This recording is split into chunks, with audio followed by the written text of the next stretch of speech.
I've noticed a trend in modern television. Not an alarming one, but a promising one.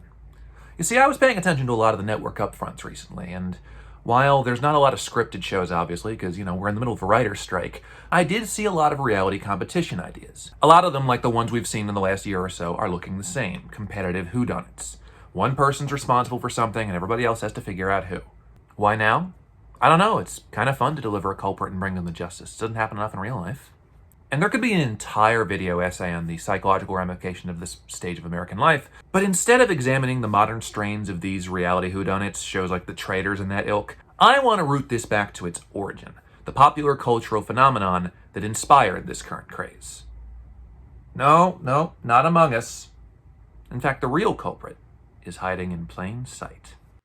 The Mole, which is still an ongoing Netflix competition program in America, was one of the earliest reality competition programs on U.S. television. The premise of the show was to drop 10 or 12 everyday people in the midst of an international journey to complete challenges and add money to the pot, all while one of them, a predetermined mole picked by the producers early in casting, seeks to disrupt the fundraising efforts and stay undetected. The way the mole stays undetected is via the quiz, which is taken at the end of each episode. The lowest scorer on the quiz, which consists of questions pertaining to the mole's identity, is eliminated, and the remaining contestants have no idea what they're getting right and if they're on the right track at all as they go. At the end, the final three take a supersized version of the quiz. The top scorer gets to unmask the mole for us and take home the entirety of the pot, while the second place finisher gets nothing. And then at the end, we get to see how exactly the mole stayed undetected, and all these secrets to gameplay that make more sense once the mystery has been revealed. Simple, right? The original run of the US Mole ran for 5 seasons, including 2 celebrity editions, and had enough of a cult following to eventually lead to this current Netflix incarnation. But the US Mole is only one branch of an ever-extending tree that is this franchise, and its roots lie in Belgium. The expansion of this property is due to not only the success of the original Belgian program known as De Mol, but due to the persistence of its creators, dubbed by contemporaries as the Belgian Beatles, of adapting the show properly in any country that would attempt their own version. Some countries found success, like the Netherlands, whose Vias de Mol is still an insanely popular program over there. Other countries had more fleeting success stories with the Mole, despite spikes in popularity during the early 2000s. Ultimately, including the US version and its Netflix reboot, there are 14 English-language versions of The Mole. Which begs the question, if a show is so prolific overseas, with versions running in Belgium and the Netherlands to this day, how come it only took a pandemic-inspired renewed interest in the genre to bring it back? Revivals have started over much less, especially now. Why did it take this long for The Mole to come back? And why, even with the fan base that it did have in Australia and America, did it not have the run that other European countries did? In what ultimately became a quest to cover them all, I focused on 13 of the 14 English-language versions of The Mole. I did not get to the New Zealand version, because I couldn't find it. However, I'm hearing I didn't miss much. Of the 13 seasons we'll be covering, 5 of them I have personal connections to, those being the US seasons, 1 through 5 on ABC. I watched all of them as they aired, watched reruns of them on the Game Show Network and Fox Reality, and a lot of my thoughts on them are the products of several watches. The other 8 I watched over the last few years, at first out of boredom and eventually out of completionism. And these include all 6 series of the Australian version, as well as the 2 series of UK's The Mole, which I watched most recently for the first time. And then also the Netflix version that came out last October, so then there's that one as well. The Mole isn't the reality competition show I've sunken the most hours into, that would be Survivor, but it's closer than you might think. In this video, I'll detail the history of this franchise as it stands in English-language territories, the evolution of format and gameplay, what works, what doesn't, and how we got to where we are now. An important note, I will be talking about these seasons in unflinching detail, which means there will be spoilers. I will be discussing winners, moles, final outcomes, all the nitty-gritty details you might expect from a mole season. I'm going to try and timestamp them when I can, but it's not going to be perfect. So if you don't want to know what I think are the best winners, the best moles, or who buried Paul, I would highly advise you to seek out the most legal means necessary of finding these episodes. Or if not, do what I did. Watch them illegally. So now I humbly invite you into this chronological account of the history of the mole in English-speaking countries. But be alert, for somewhere in this story, there is a mole, a saboteur. Someone whose sole purpose is to keep the mole from being as popular as any cop show currently airing on network television. It is up to you to spot the traitor. So who is the mole? I'm only partially serious. I've just kind of always wanted to say that. All right, let's start from the very beginning. Mole Australia Series 1, which aired from February to April 2000. The first English-language version of The Mole, and the only version of The Mole to film during the 1990s or even the 20th century, is Mole 1 Australia. The only thing this series had to go off of were the prior Belgian and Dutch versions. It shows. When I puttered around in 2014 or 2015 and found the first series of Australian version on YouTube, I was taking a calculated risk. All I knew about the Australian version was that it came before the US version, ran for a little while longer, and was one of the originators of the concept in English-speaking territories. I didn't know anything about the Dutch or Belgian versions of the show, only that the Australian version was on YouTube and supposedly very good. Also, disclaimer, I still haven't watched any of the Belgian or Dutch versions, and I plan to after I'm done putting out this video. So I dove in. What's funny about the initial offering from the English-language Mole franchise is just how unsure this series is about what the mole is and how it should be presented. A lot like the first Survivor season, a lot of emphasis is put on the mole's status as documentary series, and on the sort of travelogue sections of the concept. You see people fishing and depicting wildlife or sampling the finer bits of Tasmanian culture. A lot of this is less about the cutthroat game fucking aspect of the mole and more about exploring the terrain and having fun with that. At times, this works.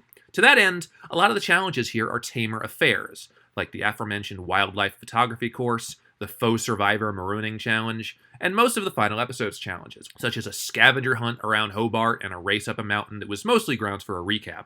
And while, yes, a lot here is made up of challenges that would be reused in the first season of the US edition, some of these, like Mole Casino, Corn Maze, almost the entirety of episode 1, do at least result in more interesting moments than lower key ones. Have you found the blue envelope? What blue envelope? There's a word I'm not using here. Boring. The word is boring. A lot of Australian Mole Season 1 is boring, especially knowing the sort of stuff that comes after. And the factor that didn't help a lot of this series' interestingness with me is that around episode 4, some YouTube commenters spoiled who the mole was for me. So I already know who I'm looking for, and the middle of this series is dragging.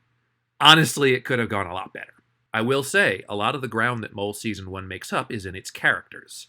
There were only one or two people I found myself remotely sick of throughout the show, and at least one of those people, Josephine, was a very amusing character in that she may have been the most hapless person ever allowed on a reality program. One of you has never played golf before. Who would that be? Josephine, thank you for volunteering.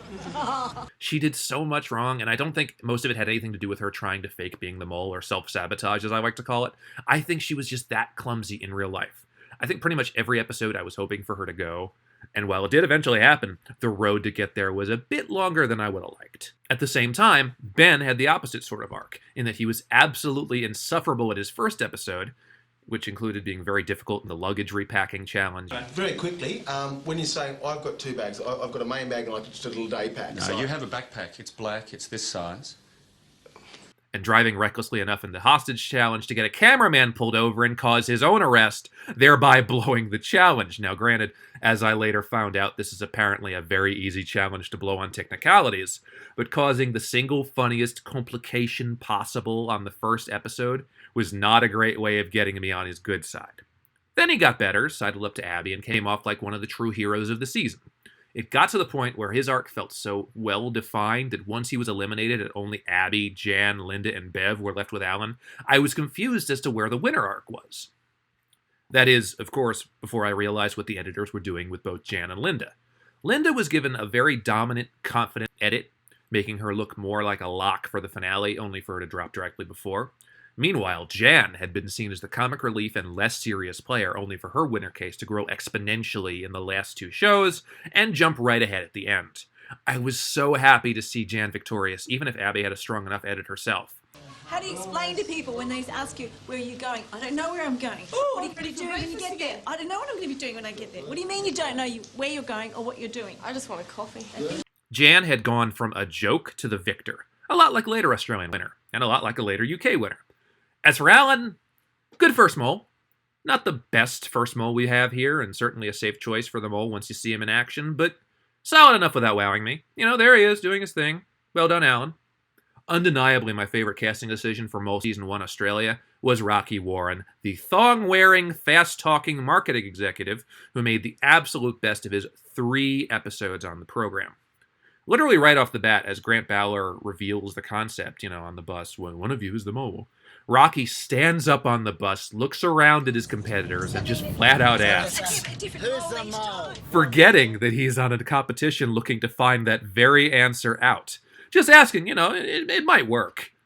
Rocky was an absolute delight, cracking wise and throwing in fun lines and moments whenever possible. Has anyone noticed that Patrick isn't here? Patrick who?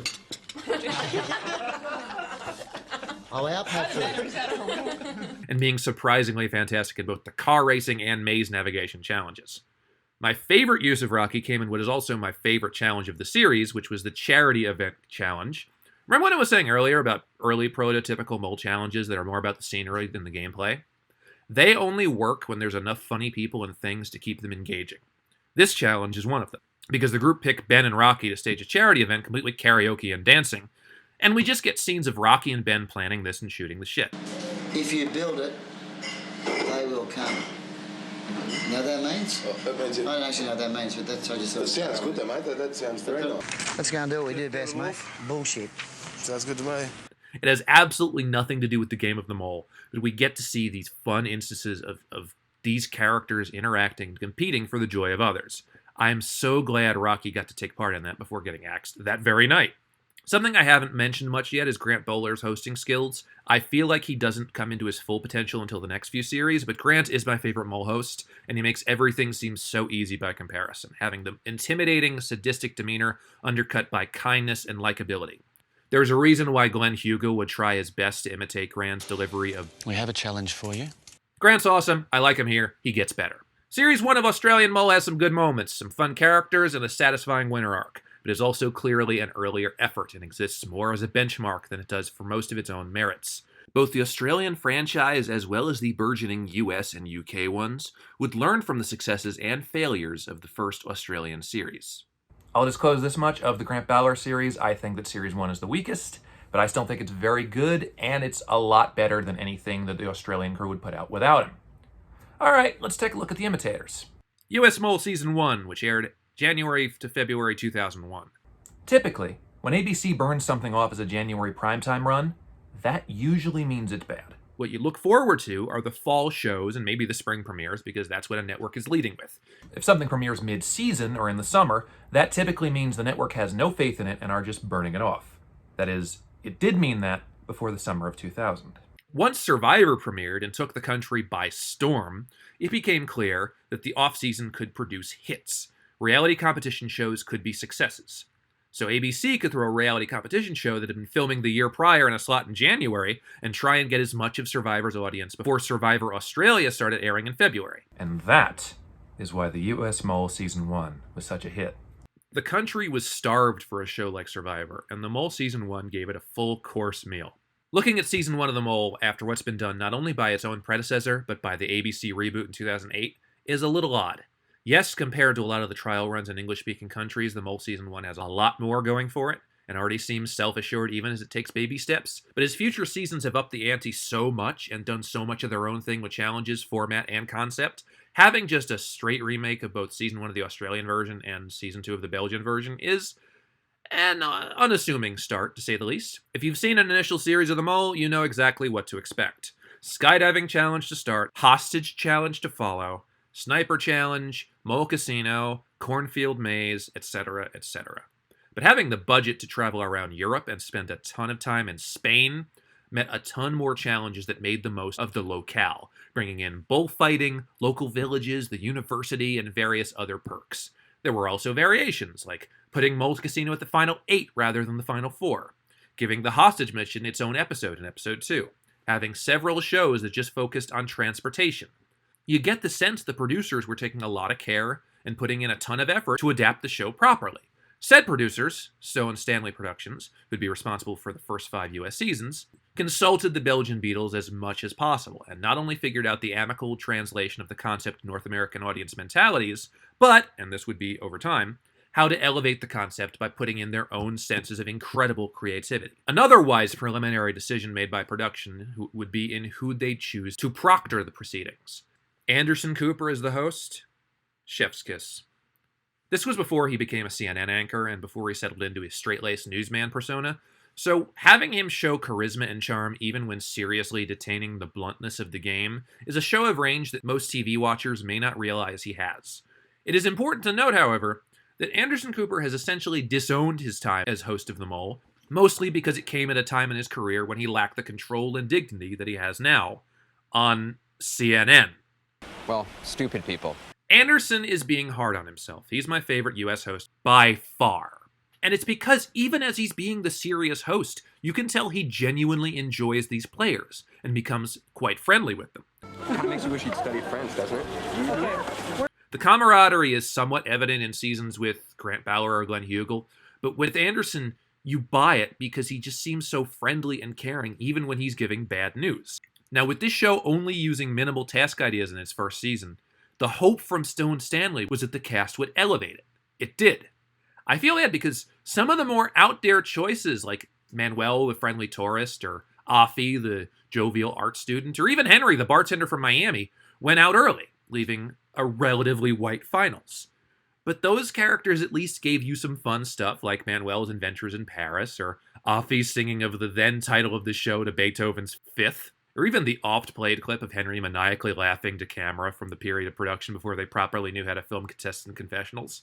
But the fact that you're done with those guys after episode 4, and you still have some unbelievable characters left for the rest of your run, just proves how well production did. I hope whichever casting person picked Jim Morrison, the openly gay lawyer/helicopter pilot, to be on television, sleeps soundly tonight. My God, the queer representation that US Mole Season 1 was capable of. It still amazes me to this day. Jim was a new type of openly gay character in that he wasn't flamboyant as much as he was unabashedly himself, cracking up all involved parties whenever possible, having more self-sabotage plans consistent of pure annoyance rather than cunning ability. I'm going crazy. Hi. And playing with the masculinity of being a helicopter pilot or even being a young, strong-looking guy. Like, he'd bulldoze through challenges while annoying his competitors or get in a squabbling match with not only the homophobic retired New York cop Charlie, who I just call Charlie on account of his accent, but fellow queer cast member Jennifer, who he stopped conferring with over time. Every moment Jim was on screen was fantastic television, and thank God he got to make it to the end. Not only did this season have 2 queer people, including an openly gay guy and an open lesbian, with personalities pertaining to so much more than their queer identities, but you also had a queer host. The moment where Jim's ex comes aboard, and we have a shot of Anderson, Jim, and Jim's ex, 3 queer people in the same shot, talking about things that barely have to do with queerness, that was when I realized what a great show this was, and especially what a great season this was. Jim is also fantastic because his alliance, or coalition as it's referred to on the US version, with Steven the undercover cop with the hippie smell baseball cap, and Catherine the law student lecturer, rules the game. The 3 younger competitors became friends, broke the rules to hang out, and outthought the old farts to make it to the end. That Jim ends up losing despite having an arc not even remotely befitting of what I'd refer to later as a fall guy is still satisfying. Yes, he loses, he picks wrong at the last moment, but it's a loss you feel bad for in a different way than you might feel bad for a few Australian runners-up. Meanwhile, Steven perfected the art of the under-the-radar self-sabotaging winner right from the get-go, and would only be outdone by his successor. I like Steve because, as an undercover cop, it was difficult to see in and see what he was thinking, so his sabotages, especially in missions like the sniper mission, still feel like a mole carrying something out. Him having to betray fellow law enforcement officer Charlie in order to get to the end with Jim and Catherine is understanding, but still heartbreaking more, even if Charlie isn't the most likable chap in the whole world. And yet, him somehow ending up as the winner, while everyone else thought either he or Jim was the mole, made for an excellent ending and a satisfying winner arc. Catherine was a mole pick the producers were proud of, and one that paid off for the most part. There were stumbles, like her gaffe during the Cartier shooting challenge. I think we should just pull the trigger. And a few moments where you could see her struggle to commit. I honestly think her biggest triumphs as mole was when she was trying to be productive rather than suspicious, like trying to help Steven and Jim through the Hitchcock Hotel mission while they were both trying to throw it. I still think she was a good mole, though not my favorite of the US seasons. So much of US Mole Season 1 was filled to the brim with excellent stuff, great forethought from the producers, great contestant interplay, and a fantastic outcome. And yet, even with all of those good things, I don't even think it's my favorite of the US seasons. And screw you, Mole. You didn't do anything about it. 10 players, £200,000 and one sinister saboteur. But who is the mole? UK Mole Series 1, which aired from January to March 2001. I watched the Australian series last year, and I watched the UK series last month.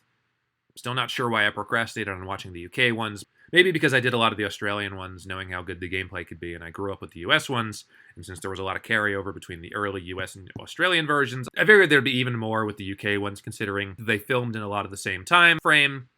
I also heard from people these series were just okay, an okay host, okay gameplay, repeated challenges. Okay, so I waited. And then I stumbled upon UK Series 1 on YouTube while searching for another source for the last few episodes of the current series of Marauders, admittedly, which, by the way, is really good.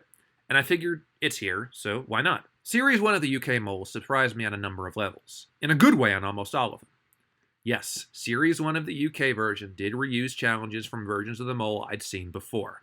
In fact, several challenges were lifted directly from the Australian version, episode by episode.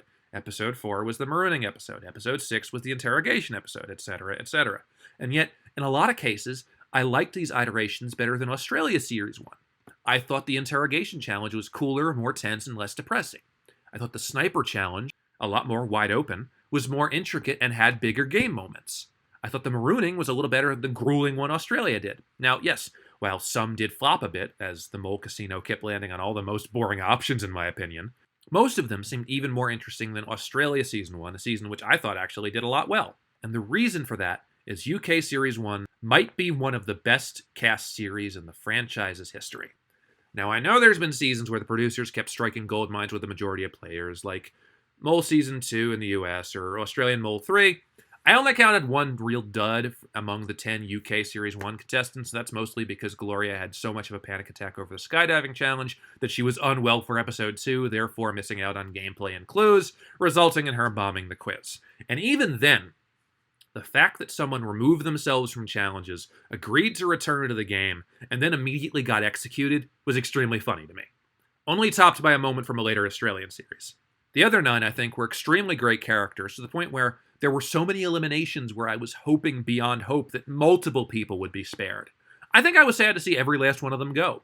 When you cast people like Oliver, Sarah, Zai, Paul, and David, you know you're getting some interesting players. And my god, were these guys fun bouncing off each other. Zai vexed me because he seemed like he was giving off early boot types like Manuel, then comic relief types like Jim, and then kept sticking around until the end. A very interesting character archetype, and very curious that an Afghani immigrant would be edited this gracefully, especially considering this would go out before 9/11. It was also a season where a lot of players I was trying to pinpoint ended up surprising me. People like John and Zai felt like episode 1 or episode 2 boots, and they weren't. People like Sarah and Oliver, and Paul, honestly, looked like they could go to the end, and they didn't. Subsequently, I thought people like Jules had some legs, and she was going first. It culminated in a final 3 and final outcome I never would have expected. This series also gave us a very impressive host in the form of Glenn Hugel. While Grant Bowler is still my standard for mole hosts, and while Anderson Cooper is just as high, I still very much enjoyed Glenn's iteration of the smiling but sinister mole proctor. I think at times he was a bit too kind, a bit too welcoming, and, well, a bit too posh, but Glenn nailed the bedside manner of the role perfectly, and was great at providing serious news and at times disappointing information with tact, but also with a knowing bit of charisma. I don't think the 3 people who originated the role of host on these shows were even close to disappointing. It's some of their replacements I take aim with, but we'll get to those. And then most importantly, there was the fact that I could not for the life of me accurately guess who the mole was, which now, knowing the identity of the mole, is a very good thing. The first few shows, I genuinely thought it was John. He was doing so many flagrant acts of sabotage, and I had resigned myself to the fact that the Australian series I'd watched had a theme that carried into this one, where the old guy named John was either out second or the mole. And so once John survived episode 2 and kept being really suspicious, I was convinced he was the mole. Until he wasn't. His boot at the end of episode 4 surprised me a great deal, and I genuinely thought someone like Zai or Jen was going home. Not the case. So then, I figured it was Oliver, because he had a ton of huge suspicious moments, and then in episode 5, he jumped on my radar by missing a lot of gimmies, and suddenly it was clear to me that it had to be Oliver. And if that was the case, he was an excellent mole. I also thought maybe it could be Jennifer, and that Zai was also doing a lot of suspicious things, but Jen could be playing up her incompetence and clumsiness to be a secret mastermind, which I thought would be incredible. And then Oliver went, and then even with the Jen suspicion, I was kind of back to square one. It's very funny. With this final four, I was sort of going, okay, it's either Zai or Jennifer, so if one of them goes this episode, the other one's the mole. Then maybe Sarah wins and David loses. Because, and this is very important, at no point in any of this did I begin to think that David was the mole. Once Paul triumphantly said it was David in episode 3 and then immediately went home, which was also kind of funny now that you mention it, I was like, okay, it can't be David. The way he's playing the game, he probably makes the finale and loses. So when Sarah got the boot in episode 7, I sort of went, shit, that doesn't narrow it down, but at least David wins. And that's what I kept saying to myself going into the finale. David wins, Zai loses, Jennifer's the mole. David wins, Zai loses, Jennifer's the mole. Okay, Zai wins, David loses, Jennifer is the mole. Oh, for fuck's sake, really? The one thing I did say to myself the whole time was, if David does somehow end up being the mole, then he played one of the best mole games in the show's history. And I'm not inclined to disagree. Unlike other finales, they actually showed us multiple producer conversations between David and the executives, prompting him how to sabotage games. I love that they included that, and that they really went in depth into David's sabotage, including how the producers literally scrambled to throw off Paul. It made me respect his gameplay even more, because like Michael in Australia Season 2, he was a mole that wanted to come like a hero or a winner the whole time, and it worked. Honestly, for a first series of The Mole, this was a lot better than I was expecting, and the cast and situations accounted for so many interesting variations on these challenges, even if some of them were repeated. I was utterly baffled by the final outcome, and I mean that in the best way possible, but it also means this show not only constructed a solid winning arc, it also constructed an insane under-the-radar mole arc. Well, that too, David. Australian Mole Series 2, which aired from February to April 2001. Here's the strangest thing about the second series of Mole Australia. Virtually every other English-speaking Mole franchise had a series to reflect on what Australia or Belgium had done so far, and then a series to alter the formula and change the tone of the show. However, because Series 2 of Mole Australia shot after their own series aired, but concurrently with the filming of 2 other Mole's first seasons, the Australian version didn't really have a reference for how to raise their own stakes, or a mirror to show them how properly to evolve yet. So Australian Mole Series 2 is just Australian Mole Series 1 Part 2, which isn't the worst thing, for the record. If anything, the second series of Australian Mole is just a better version of their first go of things. Now that they know what they're doing, they can at least streamline things slightly and somewhat up the ante, despite sticking to the format and design that worked with the initial series. It also means Mole Series 2 can perfect some of their storytelling strategies and properly depict a great winner story, or a great Fall Guy story. More on that in a bit. The first bit of upping the ante that the Mole 2 pulled that may be a bit ill-advised seeing how more recent reality competitions have handled this, was starting the show with 16 competitors, a franchise high to this point, quizzing them on each other's backgrounds and identities, and then cutting 6. This morning marks the beginning of a remarkable journey for 10 of you. For 6 of you, that journey won't even start. Now, this can work if done properly. When the UK version of The Traitors did this, they held on to Kieran and Amos and put them back in the show eventually, rather than starving them entirely of the adventure they'd been promised. And it worked out pretty well for Amos, I guess. Survivor did something like this back in Palau by casting off 2 players immediately based on first impressions. But both of these cases were just 2 people. We're talking 6 people.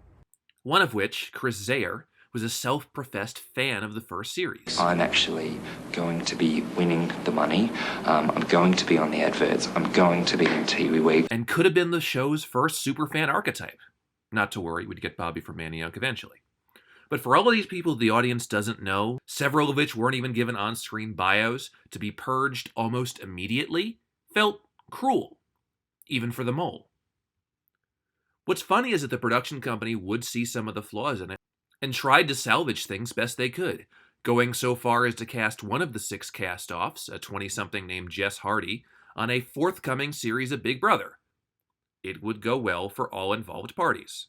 But yes, losing a third of the cast, including 3 of the older people casting had agreed on, was a bold move that, in my opinion, didn't exactly pay off.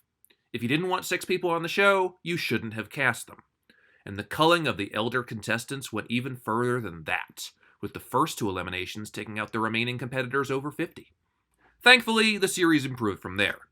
The casting continued to really grab a diverse bunch of, okay, granted mostly white, but diverse competitors, ranging from the bookish Hal to the socialite Angela to the biker bro Mal. I did see a few cases of the producers trying to repeat Series 1 casting successes with similar people, like Emily, the 19-year-old, and boy do they mention that a lot, being very similar to the also young Abby, and bubbly jokester Fiona being a bit reminiscent of Jan. Mostly these were successes, and having the major players of the season be likable, engaging game players like Shane, Michael, Brooke, and I suppose Hal made a lot of difference compared to the numerous players in Series 1 who didn't especially know the game. Like Series 1, the winter arc was one I didn't exactly expect. Brooke certainly was a likable character, and her more tomboyish demeanor and tougher approach made her a less inviting winner than somebody like Jan. But her going from a quieter background character to the showier and steadier force to outdo big players like Shane, Mal, and Hal is a fantastic winning outcome. Probably one of my favorite winners of the Australian edition, and one that felt the most cathartic ultimately. Then we have Hal, who is the complete archetype of the type of bowl player that I refer to as the fall guy. This is someone who loses the game, but not just in a way that they don't win. A majority of the narrative is spent not only explaining why the winning player wins, but why the losing player doesn't. A lot of times, the runner-up ends up being the fall guy, though not every runner-up is in this position. I don't exactly think US Bowl 5 is about how Nicole lost, or that US Bowl 1 is especially about why Jim lost. It's just someone whose loss feels as well-earned as the winner's does. What's also important is that a season of The Mole can have multiple fall guys. My favorite ever English language season of The Mole has 2 of them. Possibly even 3 or 4, depending on your judgment. But a season without a fall guy, while not decidedly bad, is less interesting. Mole Australia Series 1 doesn't have a fall guy. Abby losing isn't really an outcome that requires a full arc, she just kind of loses. Mole 2, however, has Hal. And Hal is probably the ultimate fall guy. Not because he's wrong, like a lot of other fall guys I'll discuss, but because he's right and still loses. It's revealed at the end of the series that, by the end, pretty much everyone left at the Final Four knew who the mole was, and it was just a matter of quiz accuracy and timing. Mal got 3rd place because he wasn't a good enough quiz taker to evade Hal or Brooke, who were also working together to an extent. When it came time for the Final 3, it was basically going to be down to quiz taking, and whether Brooke or Hal would have remembered more. The show had been depicting Hal as the clumsy but deliberate competitor who took the game very seriously, even to the point where several people thought his wired-in persona was a mole tactic, a lot like a future winner. Thereby, Hal's full series arc, had he won, would have been exactly the same. Clumsy, meek brainiac scrouges together notes and outthinks all other competitors. And yet because someone who thought through every detail of the game lost to someone like Brooke, who comparatively had a breezier and more relaxed strategy, that's so much funnier. Especially when you focus on Hal's reaction in the train car as he realizes he lost. I wonder if he gave Craig a call after he lost the Traders. This season depicting Hal as a cerebral type who loses not due to being right enough is probably its single best triumph. And it's a striking, entertaining threadline in a season that otherwise very much resembles its predecessor. Even with the diversity in casting and the different types of characters we got, it wasn't the type that, like in Series 1, could occasionally elevate challenges. Yes, sometimes Hal's bumbling or Mal's macho persona being inverted, like the dress-up challenge, could result in laughs, but a lot of the times the challenges did the heavy lifting themselves rather than the cast. And while there were a few new ideas that impressed me, including Hitchcock Hotel, the Dinner Party mission, the Fortress mission, and the Time Bomb mission, the first of many timed puzzle missions the Australian version would try, there were also a lot of repeated challenges. The finale, culminating in both a retread of the previous series' relay, as well as the usual 3 questions challenge, ended this one with a whimper. I surprisingly haven't mentioned the mole himself yet. Like last series, I was spoiled on the identity of the mole going in, because when looking for captures of the episodes after the series were taken off YouTube, I came upon a Series 2 logging site where an episode description read, "Find out how Michael fooled the other 9, and I just, why do I keep doing this to myself? Michael might be my favorite Australian mole because, like another mole from this franchise, I don't think I would have been able to spot him had I not known. Michael was a very athletic, confident, smart player whose mole sabotages were very subtle and easily overlooked. It did become a bit obvious towards the end. I do see why most of the Final Four knew Michael was the mole, but I still enjoyed his gameplay, and especially how he dissected his performance as the mole post-game. A very thoughtful, well-spoken choice, and one of the best ones they had for sure. Mole Australia Series 2 was an improvement on the previous one, had more interesting ideas, and was a lot closer to the heart of what makes the mole intriguing. And I think they all knew that. I still have problems with it, but there's a lot to like here, and it's a very satisfying pre-rebrand series. I love you for being the mole. Oh my god.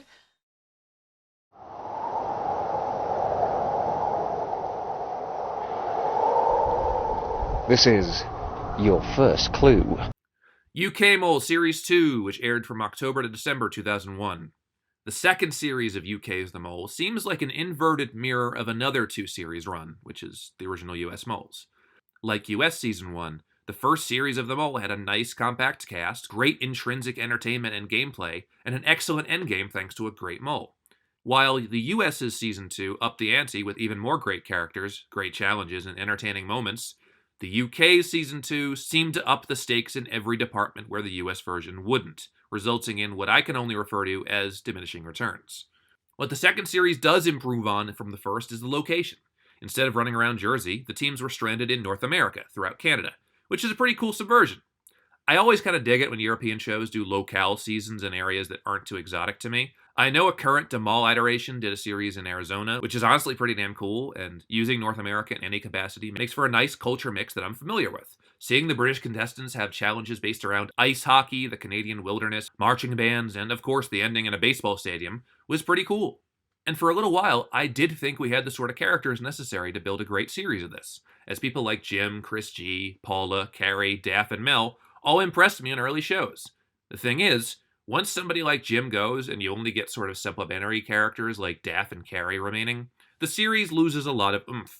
Jim was not only an insanely fun character, but I thought he was the mole, and he had that sort of charm to him that masked what I thought was definite suspicious activity.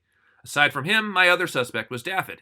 Yes, it's unlikely that they'd get somebody with the Welsh version of the last mole's name, but Daff had a lot of sabotage that I couldn't just chalk up to his own legitimate inefficiency.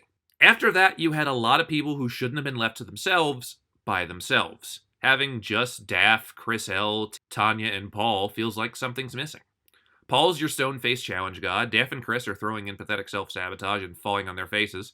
Tanya, to me, was getting the most sincere winner at it, and it felt like, compared to other mole series, that wasn't enough. Especially the final three of Tanya, Chris, and Paul. Who do I root for in this? Paul would make a boring winner, Chris would be disappointing but somewhat understandable winner arc. Tanya would make a great winner, but you see, there's one small problem with that, and that's why a lot of this series disappointed me. To have all these great characters like Jim and Mel and Daff, and then to just end with, okay, Chris Lintern's our winner, and hope that it's earned. I didn't like Chris L that much at all. I thought he was the mole for the latter part of the game. He was more annoying than useful in many challenges, and was the type of slightly cerebral 30-something that doesn't always work for me as a winner arc. I'll admit that his win was a bit more earned than Paul's would have been, because the hell can you say if Paul wins? Even in a season without a real fall guy, we needed someone who won everything, like Paul, to lose. And Tanya had me on the ropes for a lot of the series. I didn't know she was the mole until the tail end. But I don't know if that says anything about her gameplay at all. I mean, yes, she was able to blend in while Daff and Carrie and Chris were doing flagrant self-sabotage, but some of her own sabotage was also pretty flagrant, and her sort of closed-off, steely exterior didn't make her any less suspicious. Honestly, not one of the better moles we've had, though I appreciate the effort of making a different type of mole than David. I also appreciate the number of James Bond-style clues they had for Tanya, though some I think were stretching it a little. What I will say about this series is that, not to the extent of the US season, this series did begin to have a lot of fun with its challenges and tone. The Bear Witch Project is one of the funniest goddamn things in any series of the mole. Carrie cavorting around in a bear suit, blasting bear noises from a boombox toward the other four in a tent while they're trying to sleep. That's hysterical. Even if it didn't work out, it's really funny. A lot of funny challenges like that, actually. The Marching Band Challenge, very funny. The Arrest, which was done well enough in Australia Series 4. Miles funnier here, because you had people like Jim to work off of.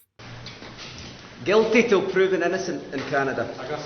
I think Glenn's biggest triumph in a series where he was noticeably looser and more into his role as a sort of Bond character was during the School Challenge, where he played the role of the disgusted headmaster perfectly in multiple scenes.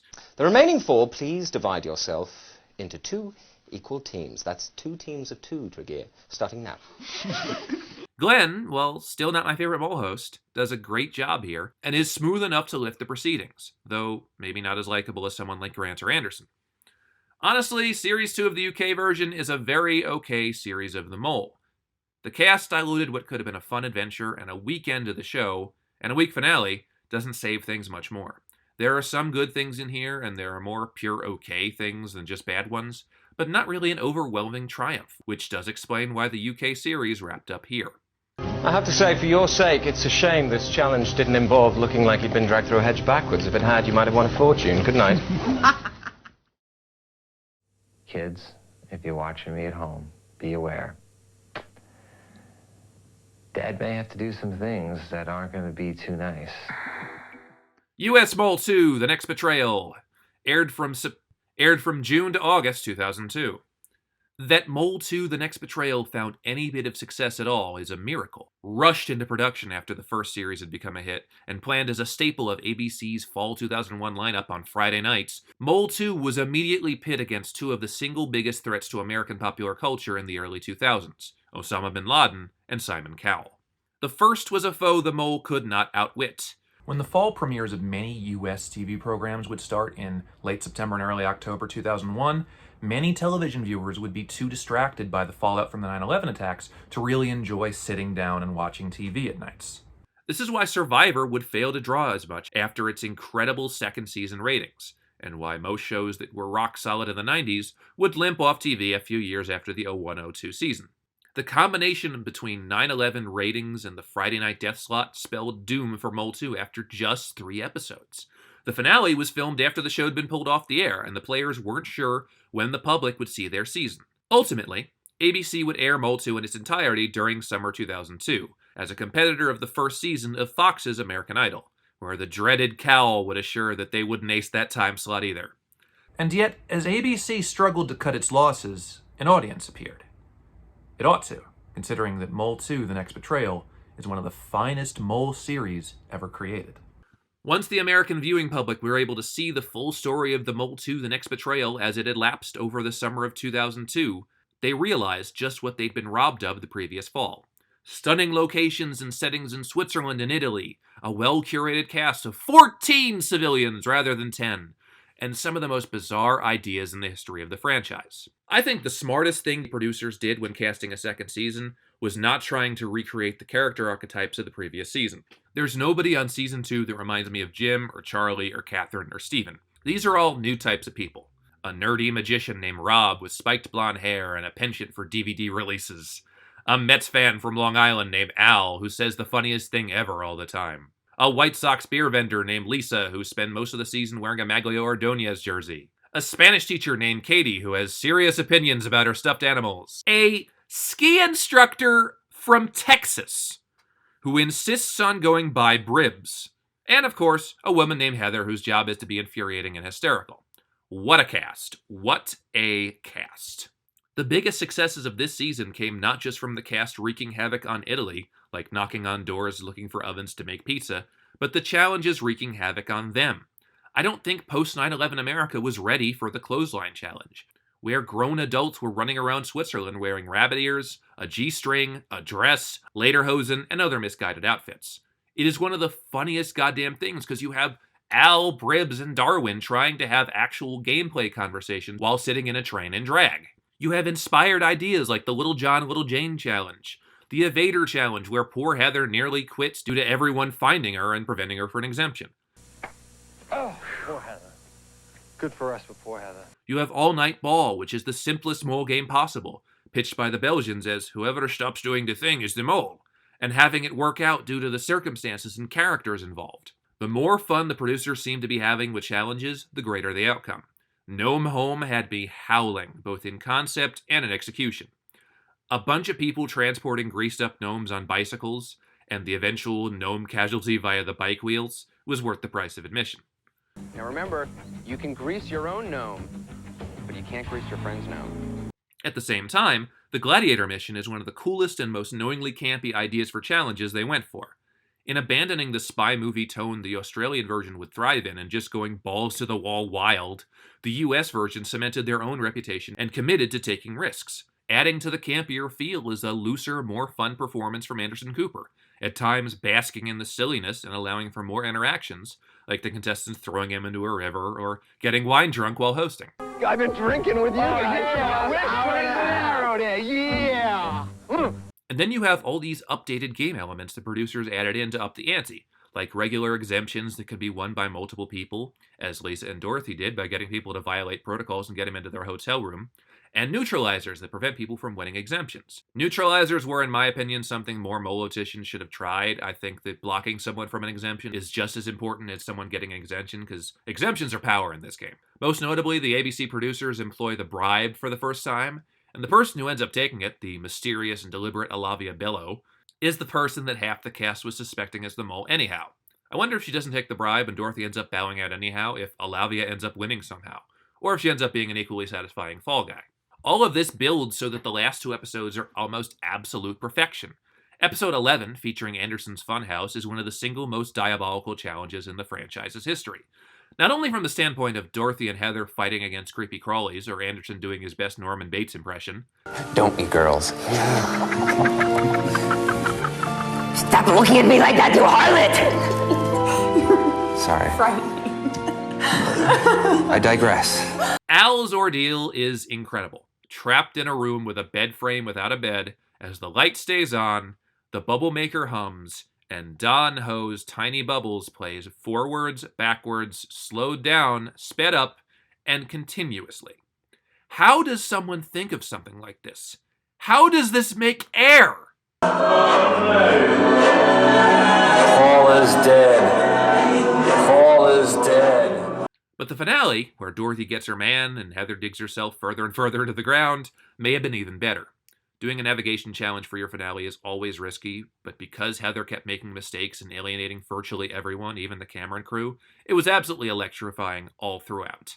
Even if Dorothy and Bill caught trouble as well, watching Heather, after all the complaining and arguing she'd done all season, completely blow this challenge and ultimately lose the game, was therapeutic in a way. I mentioned earlier that Mole 2 has multiple fall guys. It so does. Heather is the obvious one. Watching her lose is so goddamn fun and is a full season arc of just how unlucky she was. You also have the fact that she knew who the mole was, had a coalition with Dorothy to take out the competition, and was still completely outmatched as a quiz taker. So like a mega howl. But aside from her, you have Al, who commands the narrative as the comic relief with a point, literally passes by the identity of the mole while we watch. Somebody home right now is going, you ain't reading nothing well. You're way off. It's Bill. Maybe it is. I don't know. Al would have been a great winner, but is so much funnier losing. And then there's Darwin, who the editors just decide to bury from literally the very beginning of the show. Every single time he denies Bill is the mole, we see it. We see every coalition he makes with every doomed competitor from literally the first boot down to every other boot with him, insisting that Bill isn't the mole. It was an entire montage in the finale. Darwin's a fun enough character, he had some great moments, but seeing him fail over and over again to see what's right in front of him was incredible. I can't decide whose downfall was funnier, Darwin's or Heather's. Probably Heather's, but I think either one's valid. At the same time, Dorothy had an incredible winner's arc, because she played an incredible game of self-sabotage, vexing so many people, while she and Heather figured out the mole's identity and faced off at the end. So much of her strategy, like being cold and not getting to see her mother during the Loved Ones episode, has to do with this being a performance, much like the mole. In order to win, Dorothy had to prepare for every challenge as if she was the mole, and fool people by reacting to things like the mole would. It's an incredible winning game, and honestly one of my all-time favorites. In the other corner, Bill might be my favorite US mole. Having the old guy be the mole is not new, but Bill continuing to be a trustworthy, fatherly old guy from Washington while still being very deliberate and forceful with sabotage was an entirely new way of going about things, and a mole game that I assume has been studied by subsequent moles. I especially loved Bill's insight on his approach to being the mole during the finale, and he's written a book on the whole experience as well. One of the most well-orchestrated and well-thought-out mole games in history, and one you have to respect. I love, love, love Mole 2. I think it's a perfect escalation of the concept. I think so many elements of it are spot on. I enjoy watching it whenever I can, and I think that so much can be learned from it. Not just from future contestants, but future producers. I'm glad enough people watched it to keep the franchise going, but I wish more had seen it so we could get more big-budget mole seasons like it. Well, feeling I'm gonna love you till the end.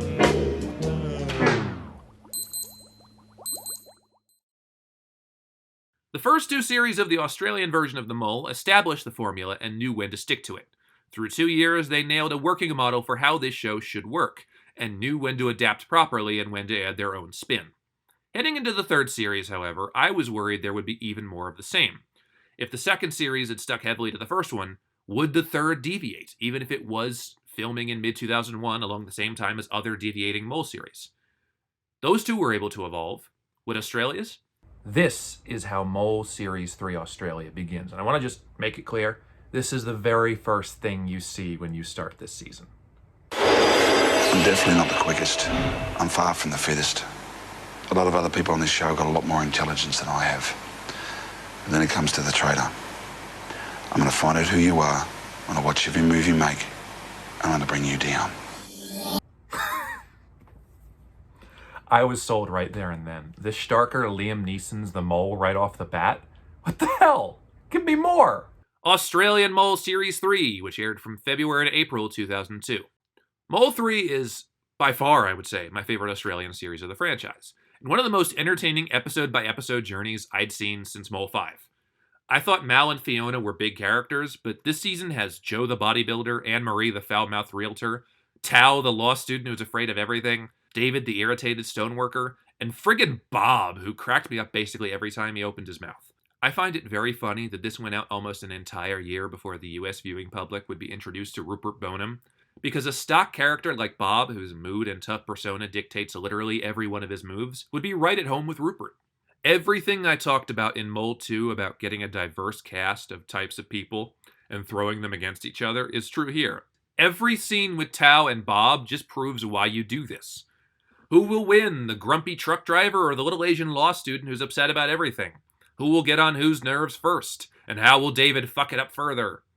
The one gripe I do have about this season is that a lot of these personalities do skew nastier, and having a large chunk of the season be dominated by off-color, decidedly right-wing people like Bob, Anne-Marie, and David is certainly a choice that threatens to pollute a lot of this season's goodwill.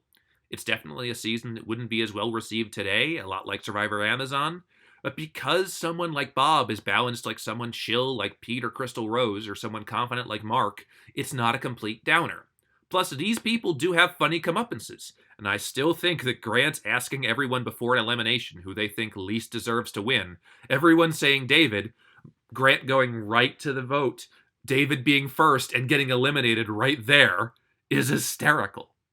That being said, even if a lot of this season is Bob antagonizing people and blubbering about how the mole should die or whatever, I don't even think he's the fall guy in this season, and it's solely because I don't think most of the cast even scratched the surface of who the mole was till the very, very end of the series, which is ironic considering something I'll discuss later. I think it's hysterical to see him lose, but while I think there's a possibility that someone could perceive him as the fall guy... Elena, nah, forget her. She's a waste of time and effort. She's just not in calculation.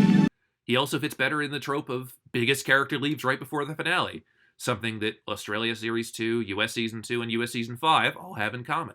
No, this season's fall guy is clearly Mark, because he was absolutely getting a confident winner's edit until the very end, where Crystal Rose swept the rug out from under him. Mark was a really fun player, and seemed to be the protagonist of the series for most of its runtime, even if Crystal Rose did have some moments in the sun, like her disguise challenge at a very cool-looking Warner Brothers themed theme park. I genuinely thought this season was the story of how Mark won, and then, as we found out, Mark had gone most of the season thinking Crystal Rose was the mole, even with some Elena suspicions, and that did him in on the final quiz. It was the opposite of Series 2's Fall Guy arc. Instead of Hal knowing the mole but not being a good quiz taker, Mark made it to the end, mastered the game, but still picked the wrong mole. Meaning the Crystal Rose, who had a solid enough under-the-radar winner's arc as it was, came away with the victory. Look, even with the parade of personalities that was the middle bit of this series, the good guys, being people like Crystal Rose, Mark, Pete, and Joe, still won out for me, and still imbued this with likable energy. Having people like Crystal Rose and Mark at the end gave the finale some stakes, and let the gameplay take hold, even if, as per the theme of the Australian series, some of the finale challenges were a little weak. It's honestly surprising that the finale didn't have as much strong challenges, because this series really upped the standard for challenges for me.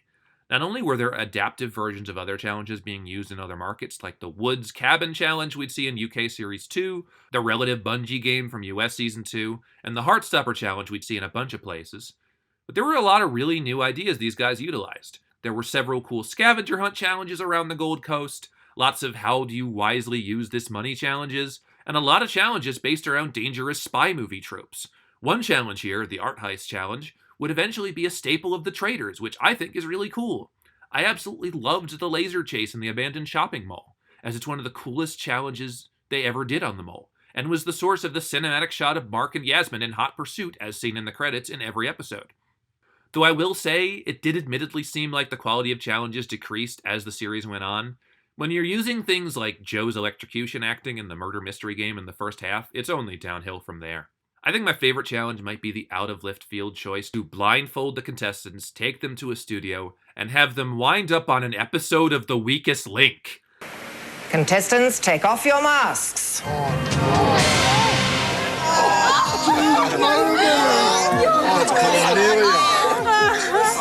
How much of a sudden transition is that? 1 minute you're playing one game, the next you have to answer trivia questions in a completely different game. I watched the actual Weakest Link episode that aired, and even though they did admittedly raise the lowest total of anyone on Australian Weakest Link to that point, it's still a fun time. And it's hysterical to see the final round is Bob against Tao. How silly is that? Aiding a lot of the spy movie feel of this series is the fact that the format did evolve, and this did feel very reminiscent of US Mole Season 2, or other elevated versions of the franchise, with a new logo and opening sequence, and a new, cooler feel. This was a more deliberate Mole series, and it nailed that feeling perfectly. There was only one small problem. Mole 3 spoiled its own mystery within the first minute of broadcasting. Now here is where I specify that I am perfectly fine with subtle clues to the mole's identity. The cleverer, the better. I enjoyed the first words bit the UK versions would do, I loved the silly ones from US Season 5, and I liked the work that went into some of them in these series. However, it also, essentially told me who the mole was even before the whole mystery had begun. So to explain, I chart a season of the mole on a spreadsheet and try and track gameplay and suspicious vibes episode by episode. And in getting the cast lists, I stay away from Wikipedia, because that has the boot order and the mole, and I get information from the start of the first episode. Well, the first episode of Series 3 starts, and I grab all 11, so I think, contestants that are shown in the opening credits. Mark, Crystal Rose, Bob, Anne-Marie, David, Pete, Joe, Tal, Yasmin, John, Janet. All 11. And then we get to the cruiser opening, where Grant introduces the contestants to everybody, and gives us a 12th name. Elena, you're 21 and you work in insurance. You're smart enough to be the mole, and you'll do whatever it takes to get what you need. And I go, well, why wasn't Elena in the opening sequence? Oh, you've got to be fucking kidding me. As we went on, I tried to latch on to other suspects and hope it was a red herring. I thought it was Tao. It wasn't Tao. Slowly, I just accepted my fate, and that the Mole Series 3 spoiled its own mole, and let it happen. I'm honestly fine with Elena as the mole. I think her archetype as quiet, under-the-radar, lethal young girl isn't one of my favorites as the mole. And someone like Catherine from US Season 1 did this sort of thing better. But I did like how nobody knew it was her till the end, and I like how she worked everyone against each other like a chaos god. Solid mole overall, I'm still pretty burned. Mole Series 3 is my favorite of the Australia series, has pretty much all the elements I enjoy in a series of the mole, and it's one of the funnier ones I sat through. I just wish more people had tuned in to see it. I'll see you a little later on. Goodbye. I am completely horrified at how hard this is. I'm exhausted, I'm angry, and I'm bitter. Oh my god! US Celebrity Mole Hawaii, airing January to February 2003. So let me see if I have this correctly. So ABC goes, hey, your show's not doing very well in the ratings and we want to renew it, but we think it might help if you added, celebrities?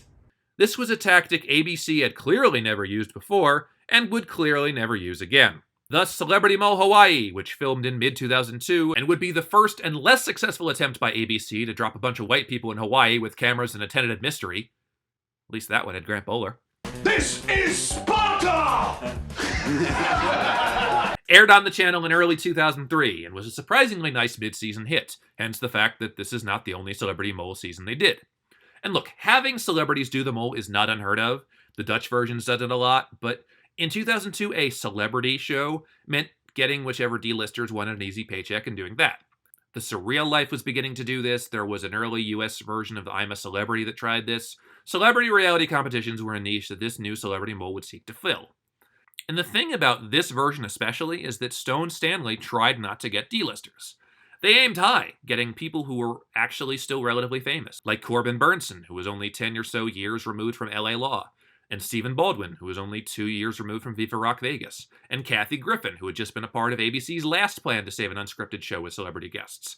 And according to the trades at the time, Stone Stanley's big get for this cast was then rapper Queen Latifah.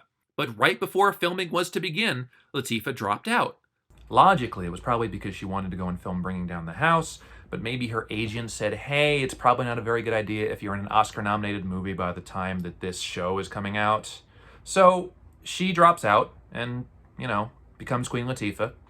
Watch The Equalizer Sundays on CBS. And then Kathy Griffin tries to drop out because apparently Stone Stanley used Queen Latifah as a pitch aid for other celebrities. Like, hey, come do this celebrity competition show we're doing. We already have Queen Latifah. She's a big deal. Now Kathy wants to drop out, and since Kathy is one of the bigger remaining celebrities there, as the rest of this cast is lesser-known affordable options like Dynatopia's Eric Von Detten and model Frederick Vanderwall, that's not an option for production, as foolishly, Stone Stanley didn't bring on backups. Fun fact, I learned all of this while researching this project and spent 20 years since watching the show not knowing it at all. So I got to watch Celebrity Mole Hawaii knowing that Kathy Griffin did not want to be there because of a queen that was not to be.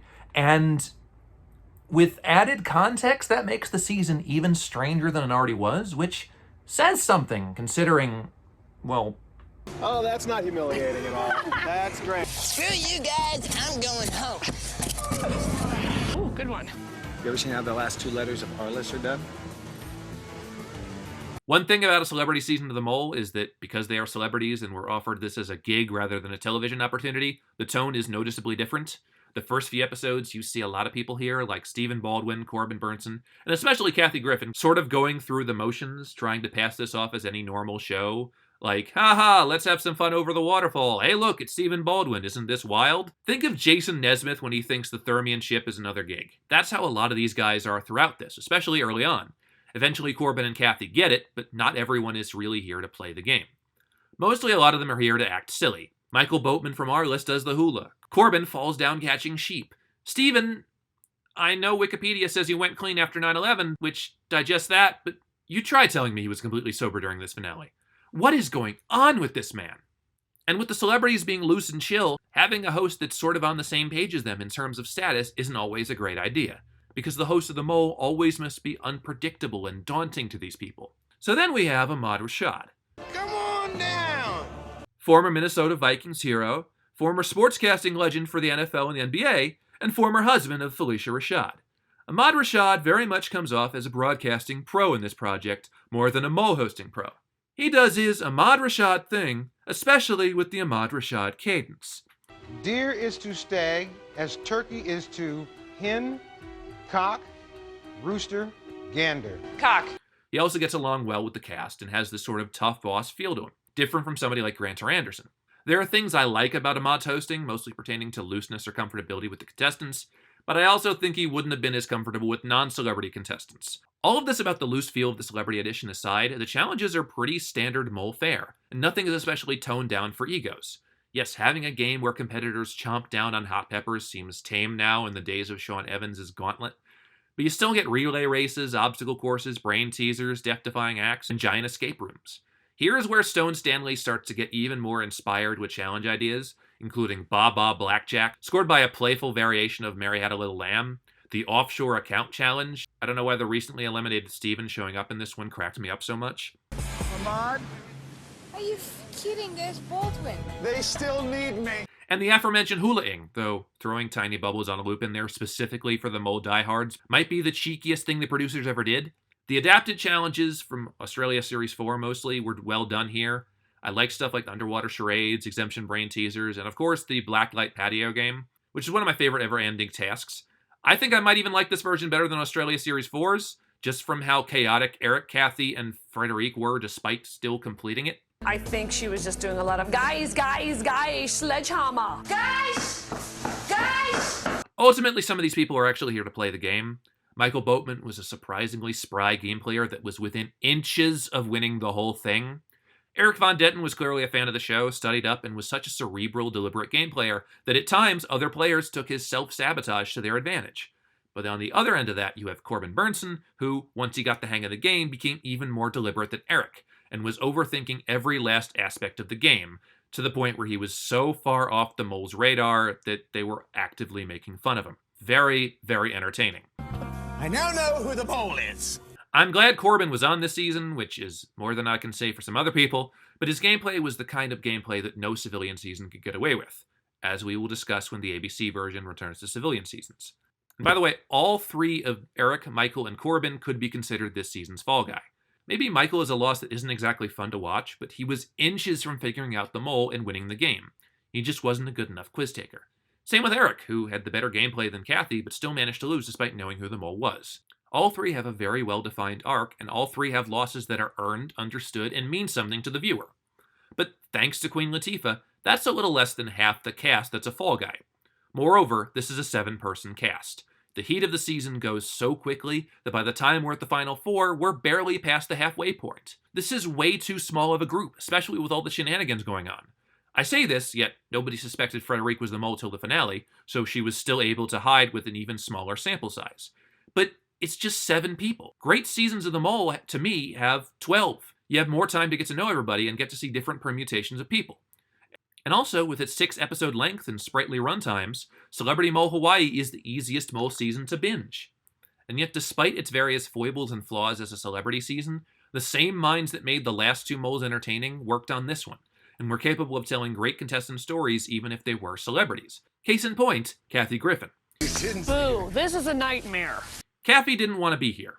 She was miserable almost the entire time, trash-talked everyone, complained no one was laughing at her jokes, had assertive gameplay that caught even Stephen Baldwin off guard, and lacked the go-getter attitude to really excel at challenges. And yet, she won. Kathy's winning story is one of the most preposterous ones the moles ever had to do, because they had to give a heroic, agreeable arc to Kathy Griffin, who spent the entire time making fun of everyone and letting loose on the Hawaiian public. Every show has to tell a winning story, because the audience has to root for a winner and be satisfied with any ending that happens. If your ending is Kathy Griffin winning over the bigger characters, the more likable game players, and even Eric, who out-earned and outplayed her all game, your work is cut out for you.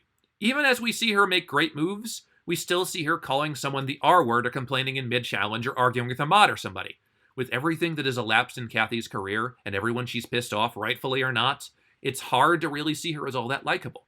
So her having a pretty successful winning arc is unbelievable. They really showed her as a social mastermind who used a coalition with Eric to edge out the competition and beat him despite being on the razor's edge almost every week and nearly flunking out and handing the win to Boatman. So much of Kathy's win is due to both luck and so many people in this cast not having a clue who the mole was, or how to properly search for clues. Knowing that, and also knowing that Eric was a fan that was trying harder than all else, to see her leapfrog him and beat him to the punch in quiz-taking after already taking out Corbin and Michael by being a faster quiz-taker than them, it's pretty satisfying. Somehow Celebrity Mole Hawaii makes Kathy Griffin a satisfying winner. And if you can say anything about these celebrity seasons, it's that they can make a great winning case come from literally anyone. Frederique is a very good mole. Ahmad calls her the best mole in the show's history because she went undetected until the finale. The case can be made that she only went undetected in the finale because there were only 7 people in the cast, Queen Latifah! But she actually does a great job as an under-the-radar mole. I equate her most to Elena, though Freddie probably had a bit more bite to her and a bit more personality. I think the other thing that makes Frederique a great mole, Frederique is Dutch. Helemaal uitvinden is heel grappig, want die verandert ook steeds en eigenlijk... Holland famously was popping out excellent moles at that point. Freddie's just another one. Probably my favorite mole of the celebrity seasons, though it's closer than you might think. This is a surprisingly good Mole in Paradise type season, despite, being a 7-person celebrity mole season with a weird winner and lots of clowning. Enough works in this to make a fun watch, despite the fact that by several metrics this is a bad season of the mole. Though, considering how odd the antics were in this season, Hawaii is still the saner of the 2 celebrity mole seasons. I have had an absolutely fabulous experience here playing this game. But I think you guys next time should go a little bit more easy. But for now, another market was spotting a Mole in Paradise season. Australian Mole Series 4, The Mole in Paradise, which aired from July to September 2003. The best way I would describe the Mole Season 4 to someone is, what if Celebrity Mole Hawaii was done without celebrities and with Anderson Cooper? Because that's really what this is. a destination season literally called The Mole in Paradise, with civilians instead of Baldwin's models and ABC payroll people, and most of the challenges from Hawaii done with actual game players rather than ringers. It actually works out quite well, even though 7 was basically dumping it in the summer to wash their hands of the franchise. One of the main perks of Series 4 to me is Grant Bowler's performance as the host. If the last few series had been Roger Moore in his first few Bond films, Series 4 Grant is Roger Moore in the mid-80s, taking things less seriously, laying on the charm rather than ruthlessness, and enjoying the show. Having Grant more relaxed and smirky aids a ton of challenges, including the iconic finale patio challenge. It's sadly the last time we'd see Grant host the show, and a lot like Anderson Cooper in US Season 2, he goes out with a charming and fun affair. Australia Series 4, in my opinion, gives us one of my favorite ways to introduce our contestants, by having them meet each other in pairs and connect along the way to an airport. I'll admit the collaborative opening of Celebrity Mole Yucatan might be my absolute favorite, and US Season 6's does a lot right as well, but seeing these initial groupings of people like, hey, there's Chris and Greg together, hey, Al and Nathan already, what's this, Sean and Katrina? I bet that's not an important pairing whatsoever. I also like that Episode 1 isn't in Paradise yet. It's getting to New Caledonia, and cutting out Stace, poor Stace, before they even get on the plane to New Cal. In upping the ante and basking in the 2003-era mole aesthetic that would be used in the Celebrity Mole series, the Australian version took a ton of risks. One of them was a Destination Mole series, which I think worked out well, as a lot of the New Cal locales made for fun challenge backdrops. I will always remember the challenge where they have to get a poor local child to sing Waltzing Matilda. Grant bobbing along to it, watching the video playback, always cracks me up. They really made the most of the air, land, and sea locales in New Cal, and use it for not only stuff we'd see in Celebrity Mole Hawaii, the underwater charades, the exemption game, and that final challenge, but stuff we'd seen in UK Series 2, the Rapids bag drop, the cell ball catch, and the boat swap. What also aided this series was having a predominantly younger cast, and having duos like Al and Nathan or Cam and Nikki working off each other, or even Sean and Katrina working off the rest of the group. It was a very close-knit and like-minded group of competitors, even with older players like Chris and Josh thrown in for good measure. These guys also brought out the best in the challenges, as some of the players' deliberate sabotages, especially people like Cam, Sean, and Nathan, made for some really entertaining outcomes. The biggest risk this series of the Mole took was one that, in my opinion, did pay off, and that was, on 2 separate occasions, eliminating a player and then returning them to the game. When it happened the first time with Cam, it shocked me, especially when Chris, who I was thinking would be the Mole, was the sole person to bring him back, even if Josh, who'd ultimately be the victim of this, pleaded that bringing back a player who'd already got the Mole's identity wrong was a bad idea. It also did add to Cam's suspicion, as he was extremely good at self-sabotage and getting people off the Mole's trail, which, while it didn't give him the win, did make Cam an excellent fall guy. Then when Katrina was brought back at the loss of $50,000 they'd gained by bringing back Cam, I was doubly baffled. Firstly, because Katrina wasn't on my radar at all, and I was confused as to why they'd give her the option rather than giving it to the team, and also because why would a 10-person Mole series have 2 non-elimination episodes? Then I remembered, oh yeah, we're in Australia. There's so many funny details of Katrina's re-entry, like the fact that everyone was happy to see her because nobody thought she was the Mole, and the fact that the amount that they had before Katrina took away $50,000 was more than they'd even end the whole series with. Knowing the final outcome of the series, it's an even bigger gamble.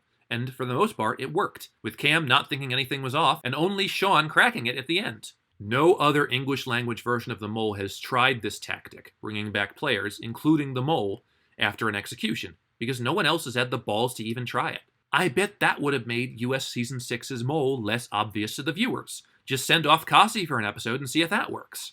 Again, the reason this tactic of eliminating and bringing back Katrina worked so well is because she was such a good Mole that she wasn't even on my radar until the very, very end. My initial suspects were Chris, Greg, and Sean. Then I eventually settled on Sean or Cam, and in the finale I'm like, well, I guess Katrina wins and Sean's the Mole. It's a testament to the gameplay, because the players got better at self-sabotage and the Mole got better at blending in and letting sabotage be more subtle than the people flailing around and failing challenges. This is why you keep the Mole on for 4 series, so you can build on each one. Katrina's Mole gameplay might be one of my favorites of the Australian version, mostly because I didn't suspect her much at all, and also because so much of what she did came off as human incompetence rather than Mole sabotage, a lot like Craig in US Season 5. You also don't expect the fun, social, talkative girl to be the Mole, and she did that so well. I also really enjoyed Sean's winter arc, going from a seemingly incompetent background guy to uncovering clues and self-sabotaging to perfection, and beating game players like Cam, Nikki, Al, and Nathan for the grand prize. Having him win over a serious game player like Nathan is a fantastic outcome that I'm glad we got here. Even if it didn't click immediately, How he got the win was a fantastic arc. Talking about Australia Series 4 now, it's surprising that I have little to no issues with this one. A lot of them are just little things about the breezier, less serious mood of the show, mostly based around the summer airing rather than the spring slot.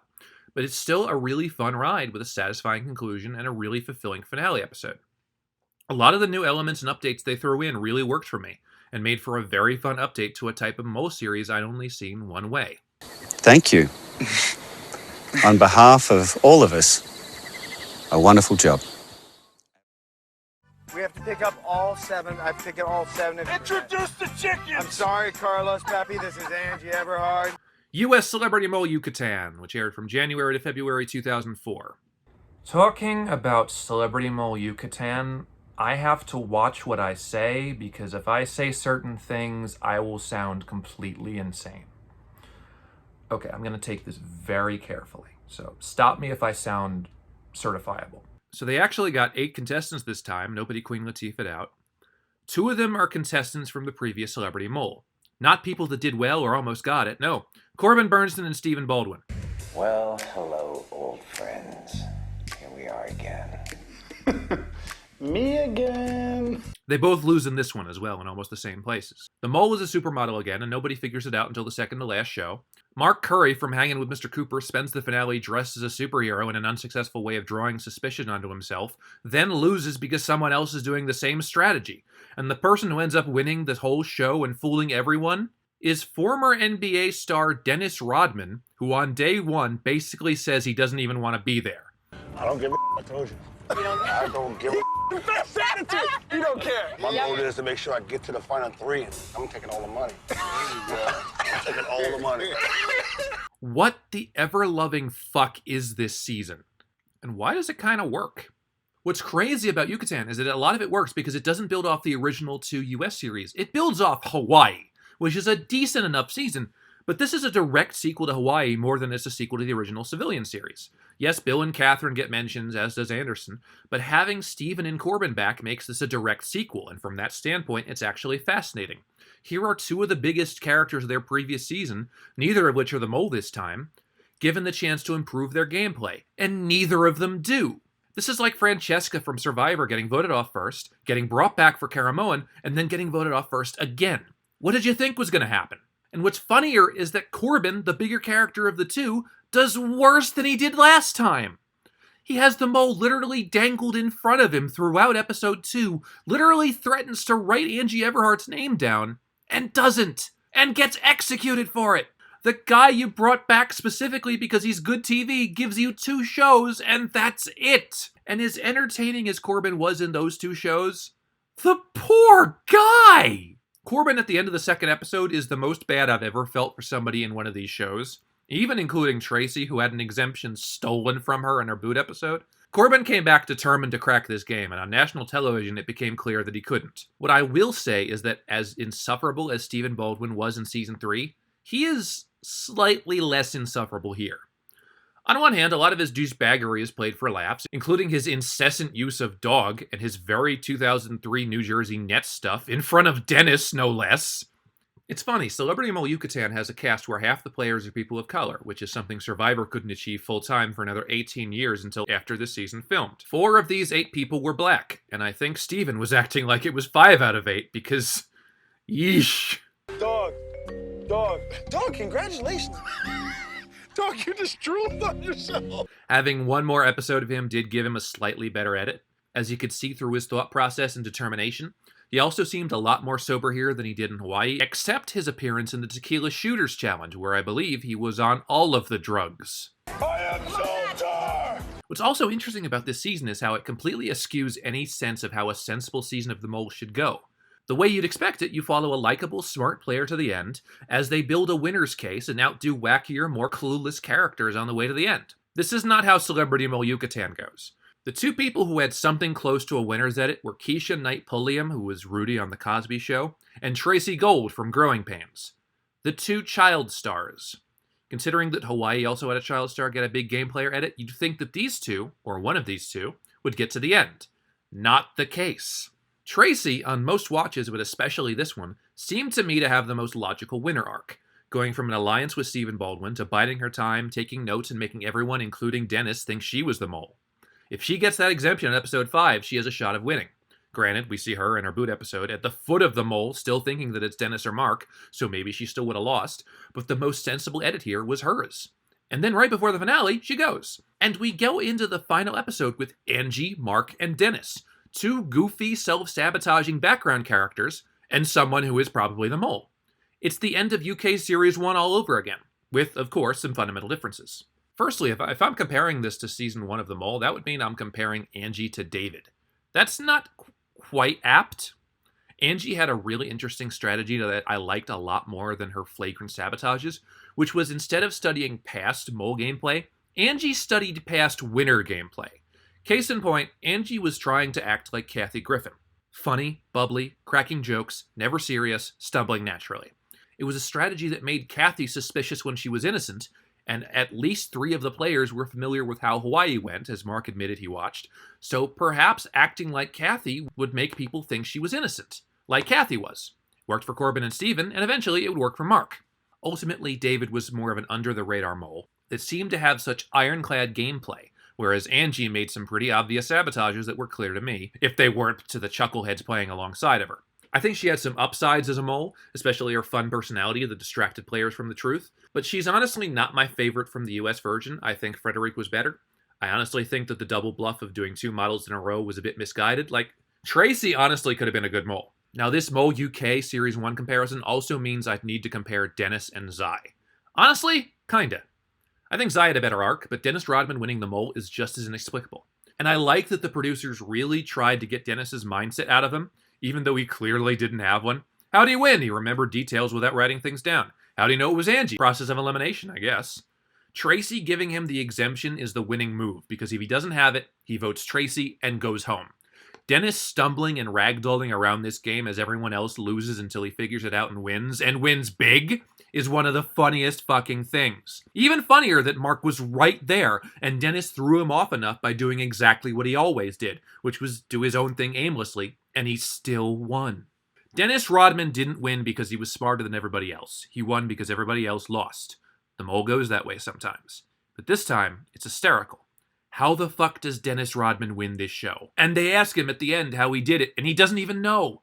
All of production was baffled. I am baffled. Mark and Jennifer are also kind of similar in that both of them had the same strategy, inadvertently or not. Mark was fantastic at self-sabotage and throwing everybody off, and he did it while being hysterical at several points. Skeevy at some. This was a very sleazy season of the mole, and Mark Curry doesn't exactly subtract from that sleaze, but he was very entertaining. He was also hysterical whenever he would factor into how the game would turn, like him eating everyone's food and trying to force down burritos, or getting penalized for feeding a donkey a banana. No! Or his entire Mr. Danger debacle in the finale. I cannot imagine this season without Mark Curry, even if he is the perfect fall guy for a season like this. Mark losing while he's trying to throw everyone off because he's been thrown off by someone with the exact same strategy. That is a Twilight Zone ending. That is so good. The Stone Stanley guys were great at crafting a solid mole season. The challenges were super fun in this, though some of them were sillier than others. Far from the spy adventure here with names like Clucks for Bucks and Donkey Rally, though Gnome Home isn't much better. There was also more emphasis on fun and relaxation, especially games with Tequila Shooters, Pinata Party, and the Sinking Boat Challenge. At the same time, challenges like Mariachi Bays, the Art Gallery Challenge, and the Final Memory Challenge felt more like mold standards. This was a group that brought out the best in these ideas, and having these characters bounce off each other the whole time helped a lot. I still feel the same about Ahmad. He's fun here, especially in confronting the players, but he's a far cry from somebody like Anderson or Grant. He's too loose and too cordial with these guys. Like in the finale, they keep mocking Ahmad's fashion sense. Anybody know what it means? It means Ahmad Rashad's wearing the gayest bandana I've ever seen. You're all turning on me. Yucatan works a lot more than it should because on one hand, this is such a hot mess of a season, but on the other hand, so much of it works. Even if, at times, it's in spite of itself. Like the Event Horizon pencil metaphor, the season goes in one side of taste and comes out the other, so it's still a good season, but it had to break through multiple planes of badness to get there. Somehow this season has a satisfying winner, a successful mole, a great fall guy, an excellent cast, and an entertaining storyline, despite doing so many things differently and sacrificing the integrity of a good bowl season to do so. This was such a wild and fitting follow-up to Hawaii. I think it might be better somehow, even though it really shouldn't be. And it should have been successful enough for a third Celebrity Mole. Come back for number 3.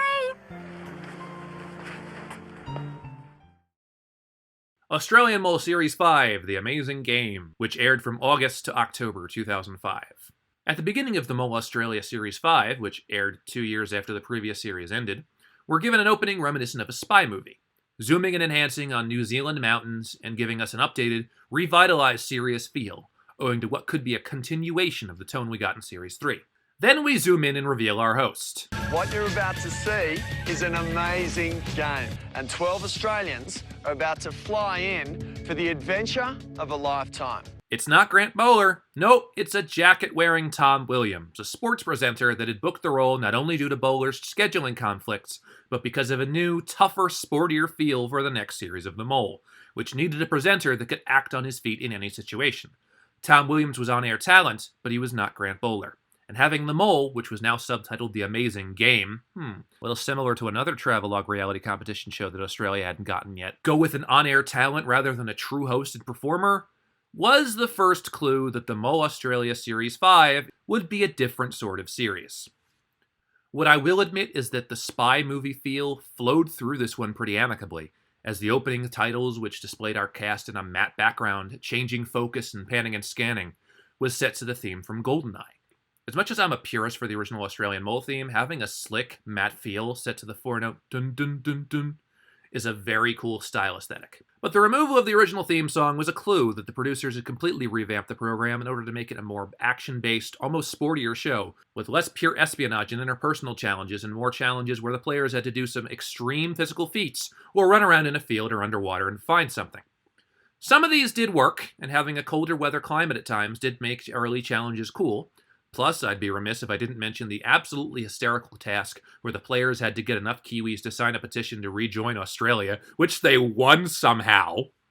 And yes, at times they did have enough personalities like socialite Heidi, who seemed like she'd never been outdoors in her life, or Liz, the surfer with an attitude, or even bumbling actor Mark, who could lift these challenges slightly. But the lack of real Mole staple challenges and mindsets and the emphasis on physical and sport-heavy challenges compromised a lot of the mental components of the game, making a relatively easy Mole seem harder by comparison because the challenges were harder and more physical.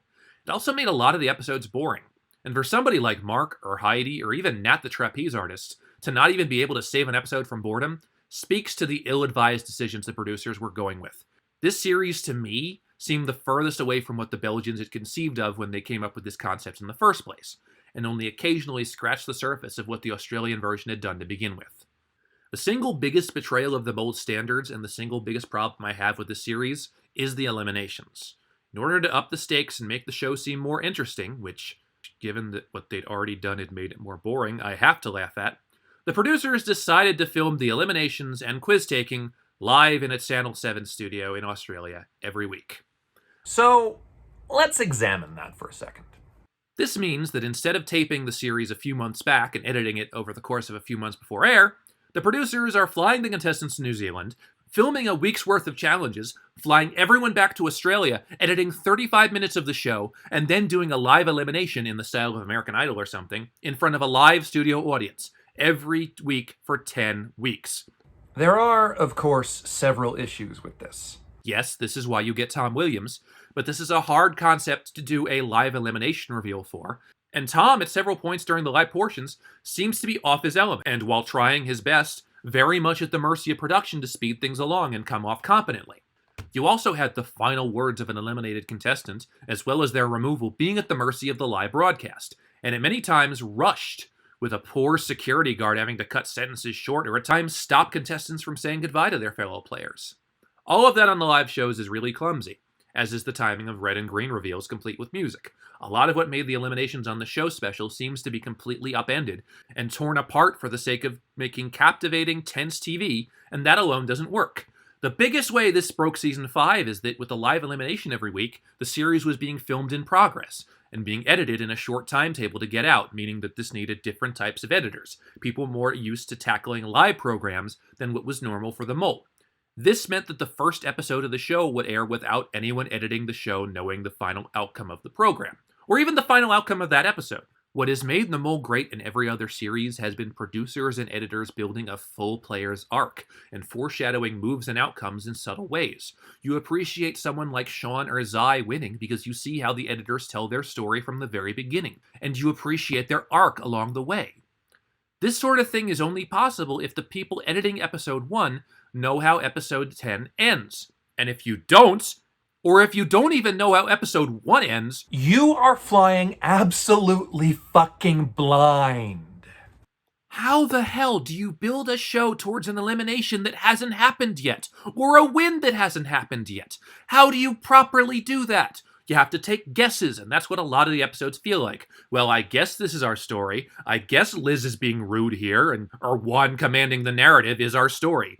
And then the elimination happens, or the boot order progresses, and you found out the actual story, and it doesn't at all fit with what the narrative was actually telling you.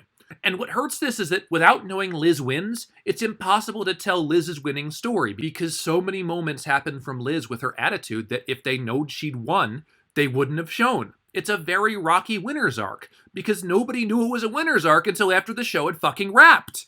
And there's not really a ton devoted to Liz's actual gameplay, because it's hard to talk about gameplay when Seven wants more outdoorsy shit. Somehow, this series does result in an alright fall guy, as Craig, the army pilot who'd been the game player for most of the run, ends up losing to Liz, and that is kind of funny in itself, but it would have been funnier had the producers built towards it intentionally. I don't have a ton to say about John as a mole. He was pretty good, I guess. Old, retired, unassuming guy as the mole, never seen that one before. Was a bit obvious in his tactics toward the beginning, but more often than not, his best ways of getting people off his trail involved playing the game well and being trustworthy. Episode 4, he was one of the few people actually playing the game as Liz, Mark, and Christy flailed around. I will say that this was another one where I accidentally spoiled the outcome as I searched for sources to watch, and Wikipedia spoiled the winner as well.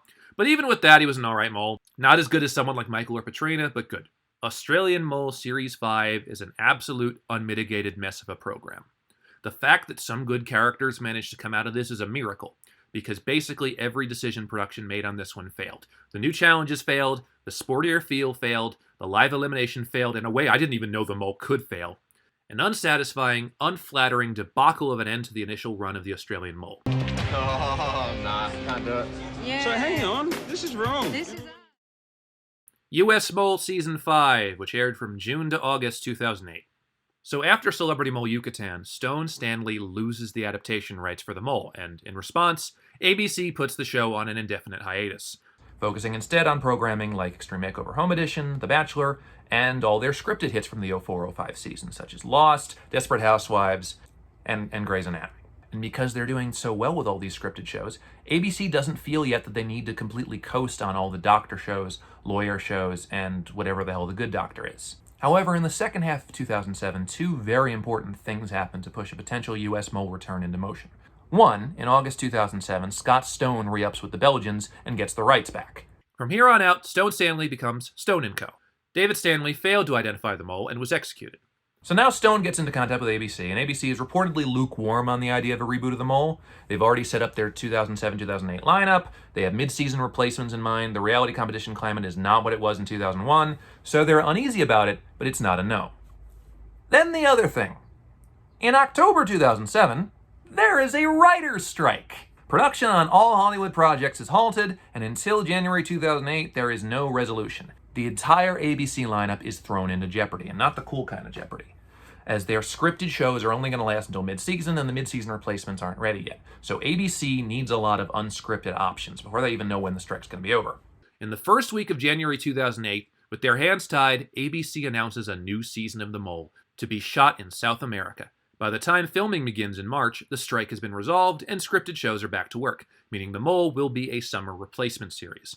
Instead of a cultural behemoth like the first season of American Idol, US Mole Season 5 will be competing directly against the very beginning of the 2008 Beijing Olympics. Judging by the fact that this is the last ABC season of The Mole, it didn't exactly triumph there. However, DVR numbers were great. And I certainly watched the hell out of this one. I remember this one being very nice water cooler talk at the summer camp I went to that year.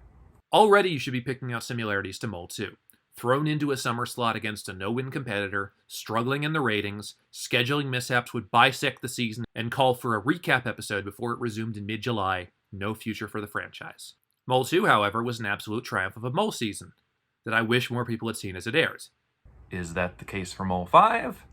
It sure is! What makes Mole 5 interesting is that despite the amount of time the civilian version of the show has been off air, the legend of the mole still looms large over this season, and the gameplay of several contestants, including Bobby, the restaurant owner from Manayunk, Mark, the meticulous high school's teacher from Wisconsin, and ultimately Paul, the laborer from Yonkers, is reflected by that. All three of these people, along with Nicole, the OBGYN from Chicago, and Alex, the musician from Pennsylvania, represented an evolution in self-sabotage. When I think of US-era self-sabotage, I think of Steven, Dorothy, and Dennis being hard to predict and easy to suspect, or someone like Eric and Mark doing flagrant self-sabotage to put everyone else on their trail. Here, you have Bobby feigning injury and bringing in sabotage so obvious that his Episode 3 elimination shocked the team. You also have Mark's strategy of trying to outthink the game working to his advantage, as his controlling and flighty demeanor often threw people off, including his own coalition partners. Alex was a traditional self-sabotager who benefited from the players not quite knowing where he stood. And then you have Paul and Nicole, who both have the most aggressive self-sabotage strategies in mole history, with behavior that transcended gameplay and evolved to full-on personal attacks. I'm gonna kill you while you sleep. Threatening my life over a game. You can't handle this already. I can do it and not leave any forensic evidence. I've heard people describe Nicole as the mole's answer to Omarosa from The Apprentice. I'd say that's a bit unfair, as we saw on several occasions Nicole's real thoughts and opinions. And she's nowhere near as full of herself as Omarosa, even if her mom joked otherwise. Omarosa. Leave me alone, Mom. All the big self-sabotage we see is just her trying to get in everyone's head by being unreadable, unpredictable, and highly suspicious. And because it was 2008 and there was a fired-up man in the cast, people mistook it for bitchiness. Nicole is what would happen if Olavia didn't take the bribe, because in this season, there is a bribe, and the UFC Octagon girl took it. Nicole nearly wins this game, as Olavia possibly would have had she kept it up in Mole 2. Then you have Paul. I like Paul. Liked him then. Now, I'd say his gameplay comes off as aggressive, maybe a bit too aggressive at times. I think that he's an incredible character, and like Nicole, we see enough of Paul's out-of-character strategy to know that it's never personal, he's just trying to get on people's radars. I do agree that the lemon-chucking incident with Clay was the result of some out-of-line accusations.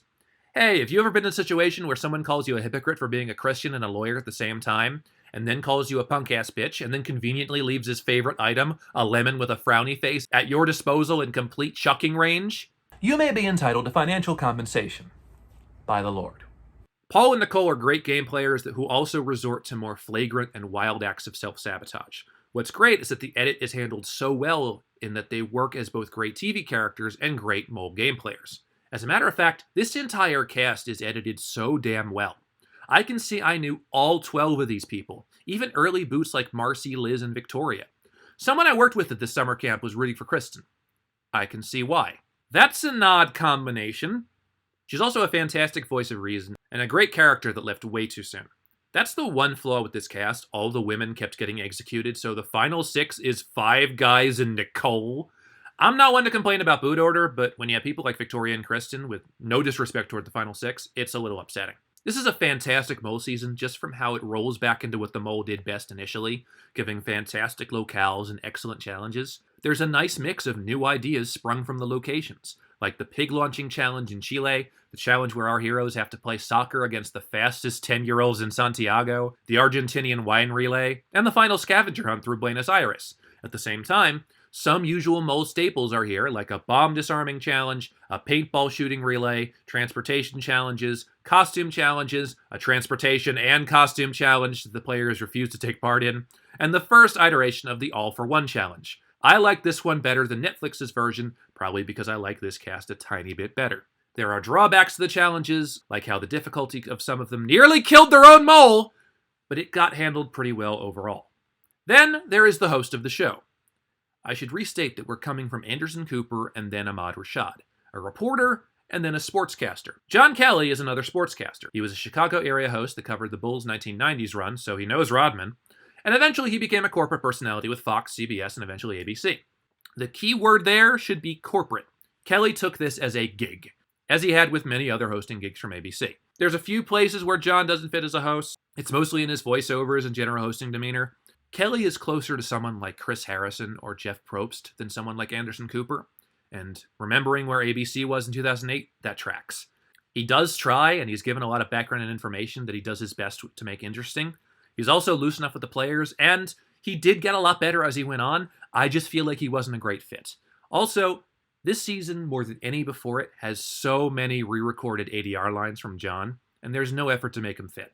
Well, today's mission allows each and every one of you to see just how tough the Incas really had it. I have to go now.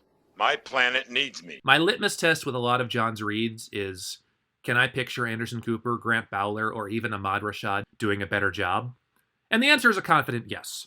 With no disrespect to John, he's honestly one of the weaker hosts the Mole has employed, but because of how strong everything else is in the Mole 5, he doesn't exactly sink the season. For instance, Mark Lambrick is a really cool winner in that when I first watched this, I thought he was the Mole and Craig was going to win, and then you reveal that Mark was this much of a mental case and perfectionist in order to completely delude his competitors, and it makes sense. Mark's win is the kind of mental overthought game that doesn't always work, and as we found out, almost didn't. It feels like Mark could have been a fall guy in another universe, and how cool would that have been if Nicole had won? I liked Mark a lot, and I think he earned the hell out of his win. I also like that the editors bridged his storyline enough to really deliver the moment where he tells his wife he won. That is the Stone Stanley touch I miss. As for the legendary Craig Slike as the Mole, well, here's the thing. At the time, I thought Craig being the Mole was an excellent reveal that boosted the season even further for me. Then once you go back and see the season again, it does become obvious. A lot of Craig's sabotage was very out in the open, and while I do love his strategy of trying to come off like a self-sabotager who's really genuine, at times it didn't come through like that. Even some of the marketing had less than subtle clues to the Mole's identity. I mean, look at this. I lie with my eyes. Who the hell else could it be? All this said, my opinion on Craig is almost exactly what led him to go undetected for so long. I know his Mole sabotage can be obvious, but I enjoy him so much that I can't help but think of him as a great Mole. There is something quite genius to the strategy of being naturally clumsy and slow and chalking it up to your own natural inefficiency rather than sabotage. The way the show depicts it, accurately I might add, most of Craig's competitors liked him too much to think he was the Mole. That's pretty genius. Bill had a strategy like that as well. Craig's rationale behind his strategy, as well as his social media presence, have only buttressed my positive opinion of his Mole gameplay. Probably one of my favorites. There are so many great aspects of Mole 5 that I haven't even mentioned yet. The fantastic editing and new music score, the new touchscreen keypad at eliminations, the even more in-depth clues verging on ridiculous. Craig buried Paul. Paul is dead. To me, this was the triumph that Stone Stanley, or Stone & Co., had been wanting to pull out all the stops for. And so much of this season, even with bigger personalities and a lackluster host, feels so satisfying to watch 15 years later. It may not top Mole 2 for me, but Mole 5 is a fantastic season with everything you could want the Mole to be. Why do we have to get rid of so many women? And why do we have to get rid of the good ones? Oh, sorry. I didn't even hear what you said. I said at least we kept the good one. Australian Mole Series 6, which aired from July to October 2013. I wasn't originally going to cover this one. I heard that it was a grave departure from the first 5 series, even Series 5, which, as we've discussed, tried to be too different. I heard it was a lot longer and more monotonous than usual Mole series, with 21 episodes, including several non-elimination legs. And I also heard that the editing wasn't really desirable, even compared to Series 5. Then it dawned on me. A fixed episode limit, non-elimination shows, and advanced feel and unbalanced editing, we'd kinda hit the present as far as Australian reality shows are concerned, haven't we? I am no stranger to Australia's method of going about reality competition shows. I've seen the modern Australian Survivor series, and I have my pros and cons with those, but the editing is one of the biggest hindrances these shows have. Then this year I watched Australian Traders and then realized this is just how Australia does things. They edit shows in accordance to the story of that week, rather than the story of the entire show. This is why episode 2 of Traders Australia focuses on people like NK and Chloe, who are the most entertaining, and completely benches both the episode's victim and the winner of the bloody show. So I did decide to watch Mole 6, because I'd look bad if I decided to just skip it. This is supposed to be exhaustive. I watched it. And I'm kinda glad I did. Okay, on one hand, 21 episodes is too many episodes for the Mole. I took aim at Series 5 for cramming gameplay into a small portion of the show before the live eliminations, as you didn't have a ton to base the full story of the show off of. For better or worse, this season solved that. We got so much time to establish our story and to showcase challenges that have time to breathe. and give our characters enough of a balanced edit. We don't have the Netflix issue where challenges are cut. We see all of these challenges. But we see all of these challenges. A lot of them are in the same vein as Series 5, where they focus more on death-defying acts and feats of strength than strategy and logic. But there are some mole staples like All for One, the hostage rescue, money drop, and some fun new ideas like the tram relay, the stair question challenge, and one challenge that was essentially human minesweeper. Not too many ideas that truly felt unnecessary, though there were a lot of wouldn't this be fun ideas the Australian producers thought up that may not have been 100% on board with the idea of the show. But because this was a longer series, it seemed like they just threw a lot at the wall and used everything. There's a stretch of shows in the middle of this series where Seven went from showing multiple shows per week, as was the working model, to one episode per week, which means 3 weeks went by in between eliminations at one point, and it was just challenges. But the majority of these challenges have little to do with actually raising money for the pot. The emphasis here is less on building a pot and more on providing opportunities for exemptions and advantages. Now, what I thought was great about early seasons of The Mole was that exemptions felt rare, and winning one was an earned right that felt special. This series of The Mole not only features winnable exemptions for future quizzes, including one that grants exemption for multiple quizzes, but brought back freebies, which was an admittedly ill-advised twist from Series 5, as people could win correct answers on the quizzes. Freebies in Series 6 are insanely common, and in some episodes, players redeem as many as 5 freebies to get advantages on the quiz. Not that it helped Allie much. I do have some issues about this. Well, there is some strategy depicted in this series. There's not much at all. It's more than most Mole series in Australia, and there are some fun strategic moments, like Sean's Muppets-inspired code for his fellow players. Janice is you, and Gonzo is Kerry. But if you're putting guaranteed quiz scores on the table, you're really saying that you don't need to know a lot about the mole's identity to do well, you just need to get the most trinkets. It's a problem I've had with Modern Survivor as well. Did Ben win Season 33 because he was the best player? Or did he win because he used advantages and idols in the smartest ways? The other wrinkle to the overuse of advantages in this show is that because cycles last longer than one episode on the norm, and there are at times multiple chances to win advantages over the course of a cycle, Shura Taft, the host of the show, puts down an edict that exemptions have to be earned to be kept. So there are several points where exemptions are won, put at stake, and then taken away. I'm fine with giving the contestants the option to return an exemption for money, but here it acts like keeping an exemption is the reprehensible thing. At several points, keeping an exemption for yourself costs money, and at one point it costs $15,000. The worst instance of this is when Kerry, who was one of the more likable and pure-hearted people left in the game, earns an exemption, is told to give her exemption back or else cost the group $15,000, gives the exemption back, and because she's one of the only people left without freebies who isn't the mole, gets executed, or terminated as this version calls it. Kerry loses solely because she doesn't have any advantages, and has one literally ripped out of her hand. It's the mole's version of Suri being the only person at the final 6 without an advantage, and it's truly infuriating. More infuriating than that, if you can believe it, with an emphasis on advantages over fundraising, the contestants could either value the game or take what Seven was offering them. It should not surprise you that these guys did the latter. There were several challenges where players purposely decided not to take easy money home in favor of keeping themselves in the game. It's a nice strategy, if you don't want to end up with a big payday at the end. And again, having all of those advantages in the game takes away from the more even playing field the originals thrived on, where it came down to knowledge and luck rather than just what things you had the others don't. Not helping this mentality is how a majority of the cast were able to value those things rather than play the mole as it's meant to, by studying each other and trying things out. Arguably, having more time in between quizzes made that harder as well.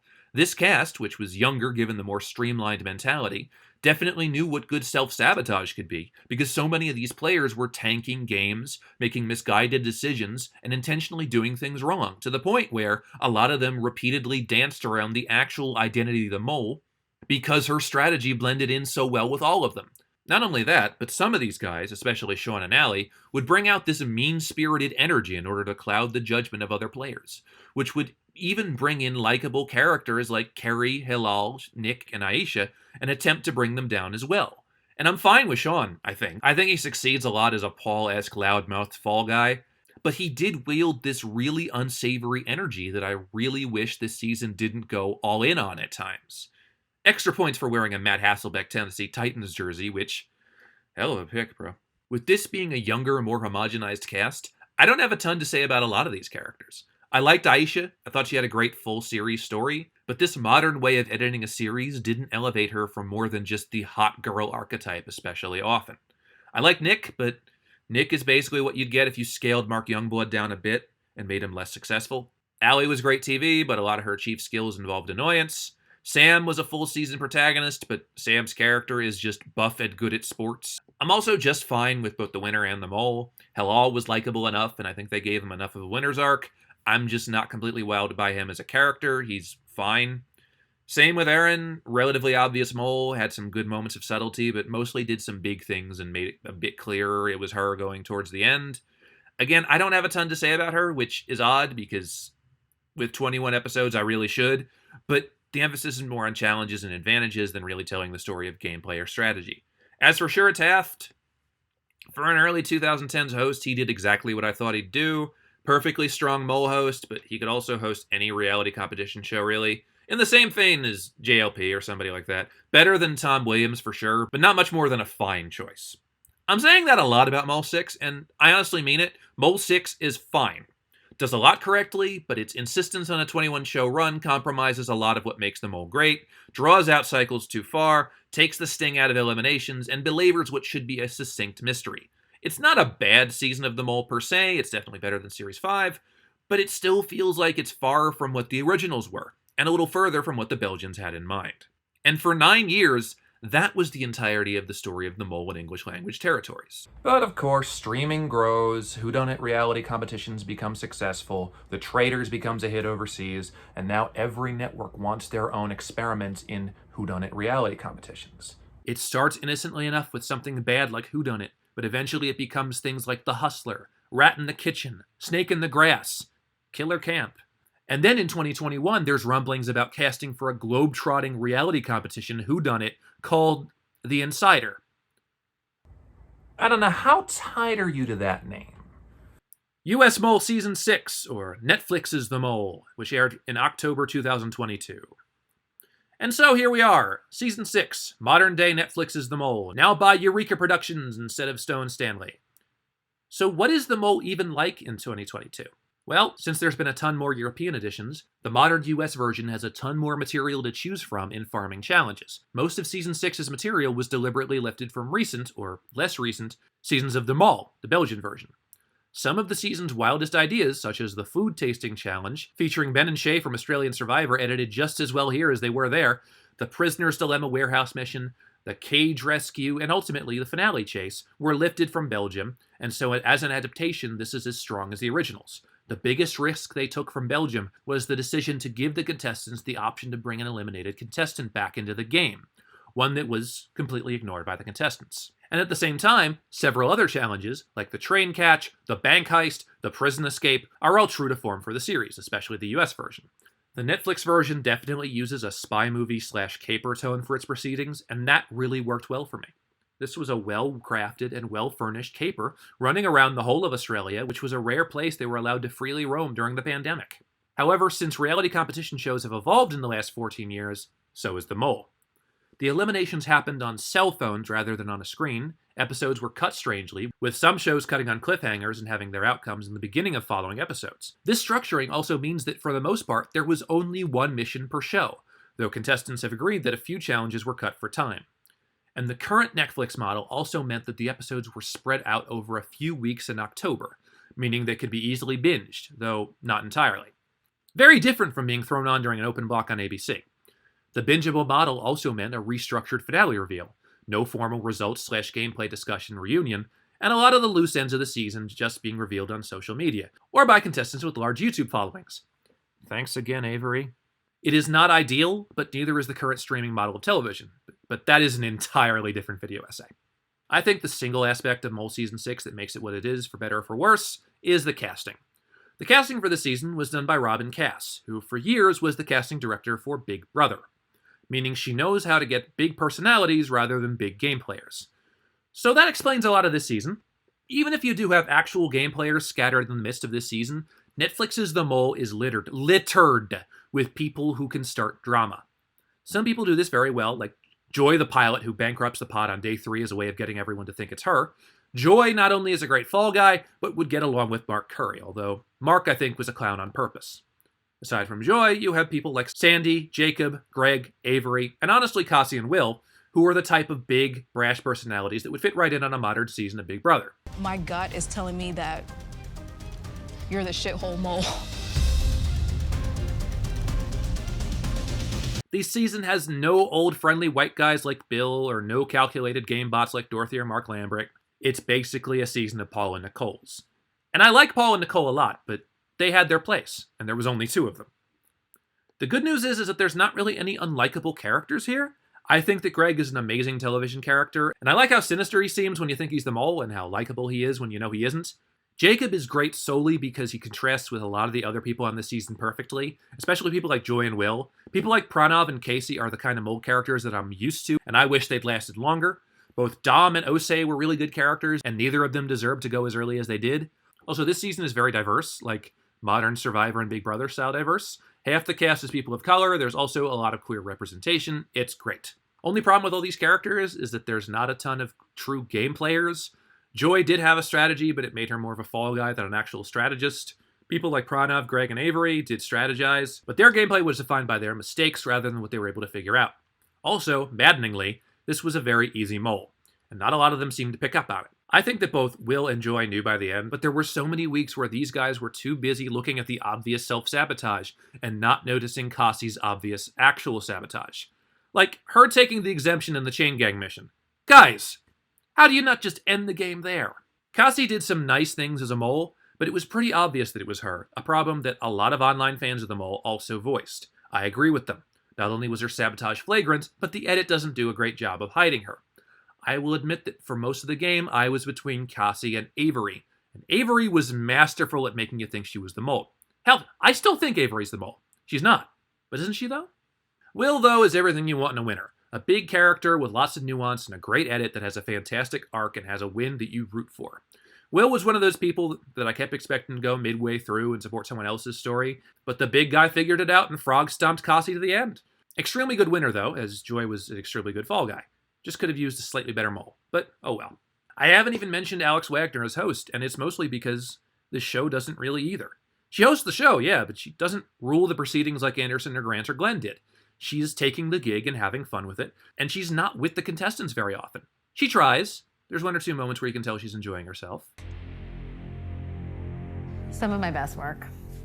But they are fleeting. With the 2-year gap in production, it's unclear if Netflix is going to get Alex for season 2. I'd say maybe get an Australian to do it.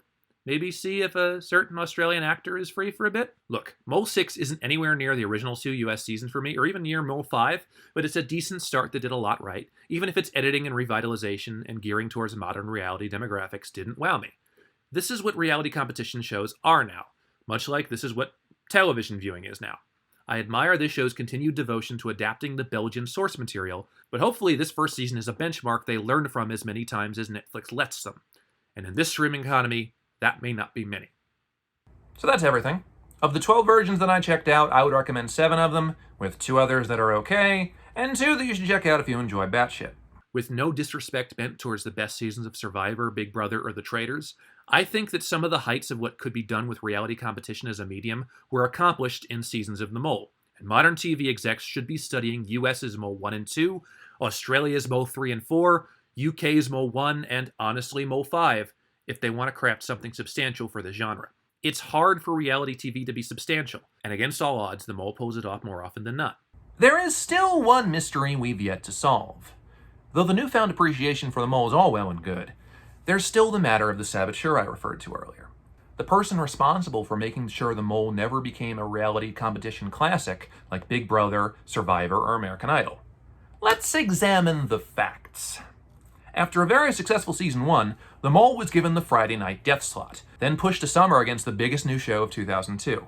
Then it was never given a fall premiere again, only being given January or June premieres for the rest of its run on network TV. On 2 occasions, The Mole performed well enough in the ratings to be renewed, only for it to not happen, despite fan outcry in the later instances. All of the fame The Mole is getting now is thanks to Netflix.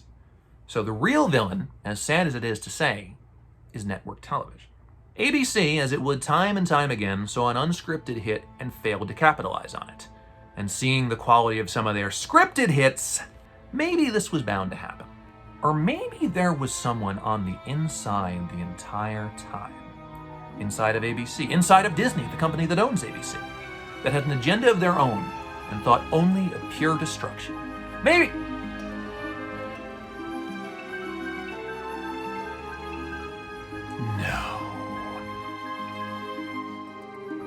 No.